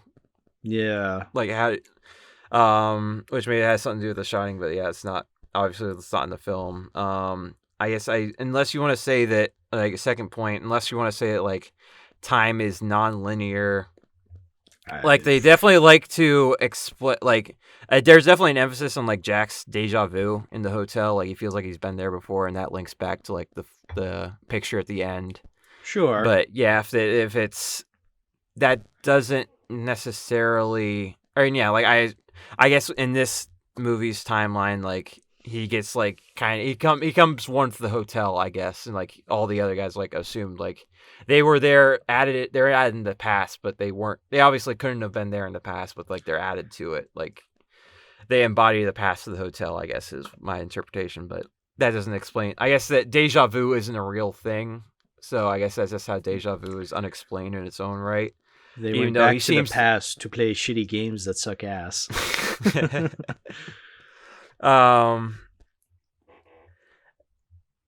guess those are the main two things where it doesn't, and then like there's other like Jack's writer's block that like it seems like they take their time a little, like the ghouls would want to like speed up the process, and it doesn't really make a ton of sense in the context of how does Jack's writer's block have anything to do with that. Yeah. And like not really, he doesn't really do anything. Like I don't know if that's just because he's not like, his mind's just filled with thoughts of murder, I guess, the entire time. I don't know. I mean, when you're a writer, he does have wasn't there like a this is a little off topic, but wasn't there like a movie from a couple years back that was about like a journalist who goes on like a killing spree, and it was supposed to be like their quote unquote Joker? Am I remembering that correctly? Doesn't sound familiar with me, but did I make that up? Could have not heard it. I don't know.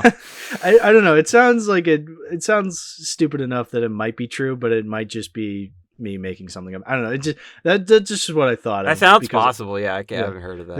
It sounds stupid enough to be true. So, yeah. Yeah, one other I do want to for The Shining, just mention like Just a Burning Memory. If you're familiar with that, like it's used in a lot of memes, but it's a song that's made somewhat recently. It's definitely inspired by like The Shining and the. I think I know what you're talking about. Yeah, like like the several times I heard it, I was convinced it was just like Moonlight and Midnight and You. Midnight and You. Like I know what you're talking about. Yeah, it has like that kind of like old nostalgic kind of like right big swing. No, not big swing, but like that old nostalgic. It sounds sound 20s. to it. Yeah, like, exactly. It does have like it's embodying like the same like tone as The Shining. It like part of that is like 100%. The datedness of it, like in the passage of time. So that's I was going to shout that out really quick. That's a cool like current way to kind of like pays homage to the movie in like a different way. So totally. That's just cool. I wanted to plug.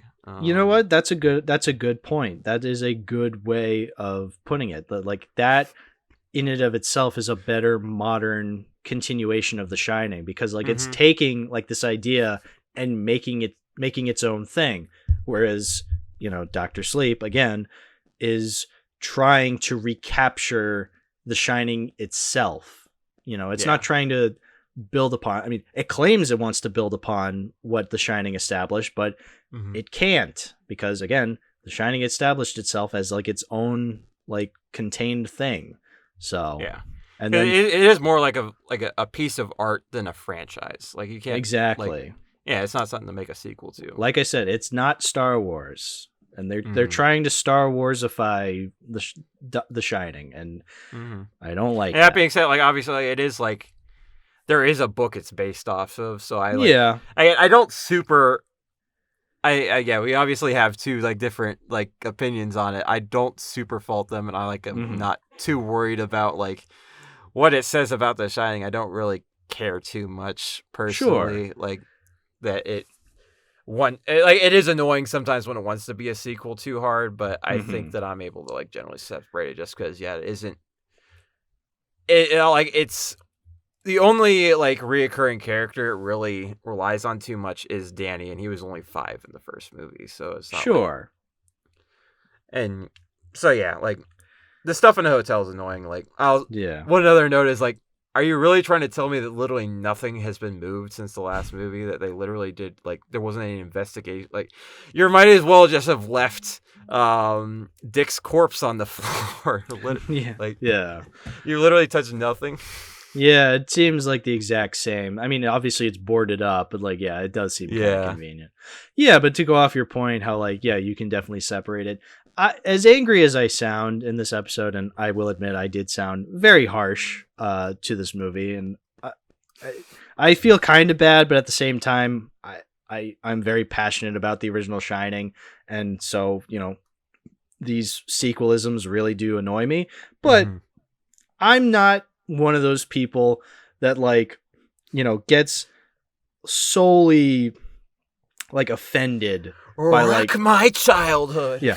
Rape my childhood. I'll kill you. Yeah. No, trust me. I would not go full bad credit card on this movie. Like, and I feel like it's movies like The Last Jedi and Rise of Skywalker that really did teach me the importance of not really letting sequels like that, not really taking them personally. There's gonna be bad sequels to your favorite movies. It's inevitable. It's gonna happen. And that might be a little cynical, but like, I don't see it as cynical, because it's like, it's happened before. Like, it's the reality of Hollywood. Exactly. It's the reality of Hollywood. And again, like, the original Shining does exist, it's readily available. It's right there, Obviously, I got rid of my Blu-ray just now, but I want to keep it in my collection. I want to keep revisiting it because I love it so much. So, like, even though Dr. Sleep does annoy me on a lot of levels, and like I said, I still may want to actually do an analysis video on it because there's just so much to talk about, and I'm sure I could explain my points much better in like a concise edited video than more so a podcast where I'm just like, it sucks, but like, it still exists, The Shining. I still love it. No matter how much Dr. Sleep may piss me off, it doesn't ruin The Shining for me. Like, I spent the first half of this podcast praising the hell out of it because I genuinely respect it. I genuinely think it's one of my favorite movies of all time. And no sequel is going to take that away, No movie is ever going to ruin any other movie for me. I don't think. Maybe someday a movie so bad will come along that it ruins the first movie for me, but I don't think so. I don't think that's ever going to really happen, I think that's a little too reactionary to be like, oh, it's ruined my childhood. Yeah. Yeah. So, do you want to wrap this up? Yeah, I think I'm about ready to. Okay, so let's talk about this Blu-ray. I have it on just real quick. So it's a standard Blu-ray. It has a nice slip cover. It's It says Doctor Sleep. It says that includes the director's cut. It has a certified fresh Rotten Tomatoes sticker on it. Because Rotten Tomatoes is yours good. Yeah, the number one spot for knowing what a movie's like is you get from Rotten Tomatoes. It's a neat Blu-ray, I must say. It looked nice. The menu sucked, but that's just because Blu-ray menus suck now because they're just like an image from the movie and it's just like play, subtitles, special features. So honestly, I don't like this movie. Clearly, I don't know if you guys have been paying attention. I'm not the biggest fan of this movie. So whether or not I'm gonna keep this Blu-ray, it's a no-go, man. I am not keeping this Blu-ray. So, and that means I'm unlike the Shining Blu-ray where I want to upgrade it. I'm getting rid of this because I genuinely just have no reason to keep it in my collection. I don't like the movie. I don't really see myself revisiting it as often for entertainment purposes. If I were to ever watch this movie again, it would be purely because I'd want to make that analysis video. But it's a no keep. I watched it on Tubi for free with ads. I think Hal said you said it's got like a few more days left. It's available if anyone wants to watch it. I don't know if this episode. I don't know if this. I mean, this is going to be a lot of editing, but like, I hope I can get this episode out before it leaves Tubi. That'd be interesting. But you can go watch that. Obviously, I don't have it. But if I don't know if I'm in a rush to get it, but if I saw it like in Blu-ray or 4K in a bargain bin, I'd probably pick it up, but I'm not like in a rush to get it. Yeah. So if I could get like a bargain on the 4K release, that'd be neat. But yeah. I will say, if you're even the least bit curious, I'd say check it out. But if you're like a diehard Shining fan like me, and like if you see The Shining like me, where like you don't see it as like a complete narrative and it's not very grounded in its storytelling, then you're definitely not gonna like it. But I still would probably recommend it because, you never know if someone gets something out of it, And like I've been saying, when it comes to like unnecessary sequels, there are far worse unnecessary sequels out there. This one is definitely not the worst. And I'll say I'll recommend it as a first-time watcher, but don't expect expect the world. But I think that it probably helps. Like I didn't have much expectations to even to the point where I didn't really feel like it wasn't a priority for me to watch until like this came out. So it was like it's got weird. It's definitely not a perfect movie at all. Like it's got some. I'd say Stephen King-isms, honestly, like especially like the questionable child stuff and like some stupid nostalgia baiting. But it definitely has some good moments, so I recommend it. I'm glad you were more positive on it than me, so then this wasn't like a completely biased discussion. Like, I mean, don't get me wrong, I love when I agree with a guest on stuff where I'm just like, oh, I love this movie, and they're like, me too, and we just go back and forth, like just praising the hell out of something like we did with The Shining. But like, I do appreciate when there's like a little bit of an imbalance. Like when I had Amber on, we talked about The Holy Mountain, and I love that movie. They don't. So like that was kind of an interesting debate among that. But like I feel like we still kind of have the same issues with it. So like like you're able to see the more positive lights, and I do appreciate that. So thank you for that, Ben. Yeah.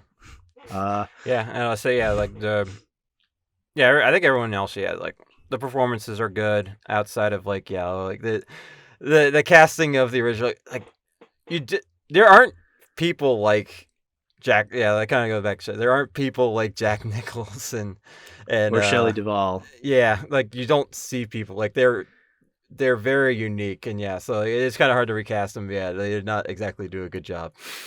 They weren't awful, but could have been worse. It didn't do a bad job, but it's definitely like maybe you just like go all the way with like not even kind of trying to recreate it, and that can kind of create make it a bit of its own thing a bit more. I agree. Yeah, and don't literally put a shot from the original Shining, just uncut. Yeah. That is so stupid. Yeah, I know it's impossible, but, try and be a little original next time. All right. I'd say that about does it then. Ben, please shout out your stuff. Where can people find you? I am on YouTube at Uncultured Swine Studios. Go ahead and subscribe down there. Like I said, I currently am mostly making like short films and whatnot. My latest one is called What Little Remains. It's a bit of like a kind of a neo-noir neo-noir / cyberpunk universe. That's yeah, awesome. I'm really proud of it. I directed, and like a friend of mine, Jonathan, starred as in it, and yeah, I think we did a pretty good job. So go check that out. And then I'm on Twitter at Uncultured Swine with a 1 instead of an L, and I occasionally am on there. So go follow me there. Do you have a letterbox? Do you often use? Oh yeah. I do have because I know I follow you. Yeah. Okay. Yeah. I usually try to link along the lines. Yeah, I usually try to link. Something along the lines guests. of Uncultured Swine and Ben are both on the same profile. You can find my profile picture. Just look for that, and I'll be on there. Yeah, I'll link everything in the description below for sure. Hell yeah! All right, we did it. This is over 2 hours. Wow, we did it. So thank you. That's your record, right? That is my record. Yes. So All thank right. you, Ben, for joining and making this the longest episode. And thank you, the listeners, for listening to this episode. If you want to support the show, leave a like, leave a comment, find the show on Apple Podcasts and Spotify, and and use code word for bananas to show us that you made it all the way to the end. Yeah, use code word bananas. Everybody comment in the comment section, be like bananas, so then we know you listened to the whole thing. Yeah. Anyway, thanks for all the troopers out there who stuck out. Yeah. All right, thanks everybody, and always remember, urge to kill rising. No beer. No TV. Don't mind if I do.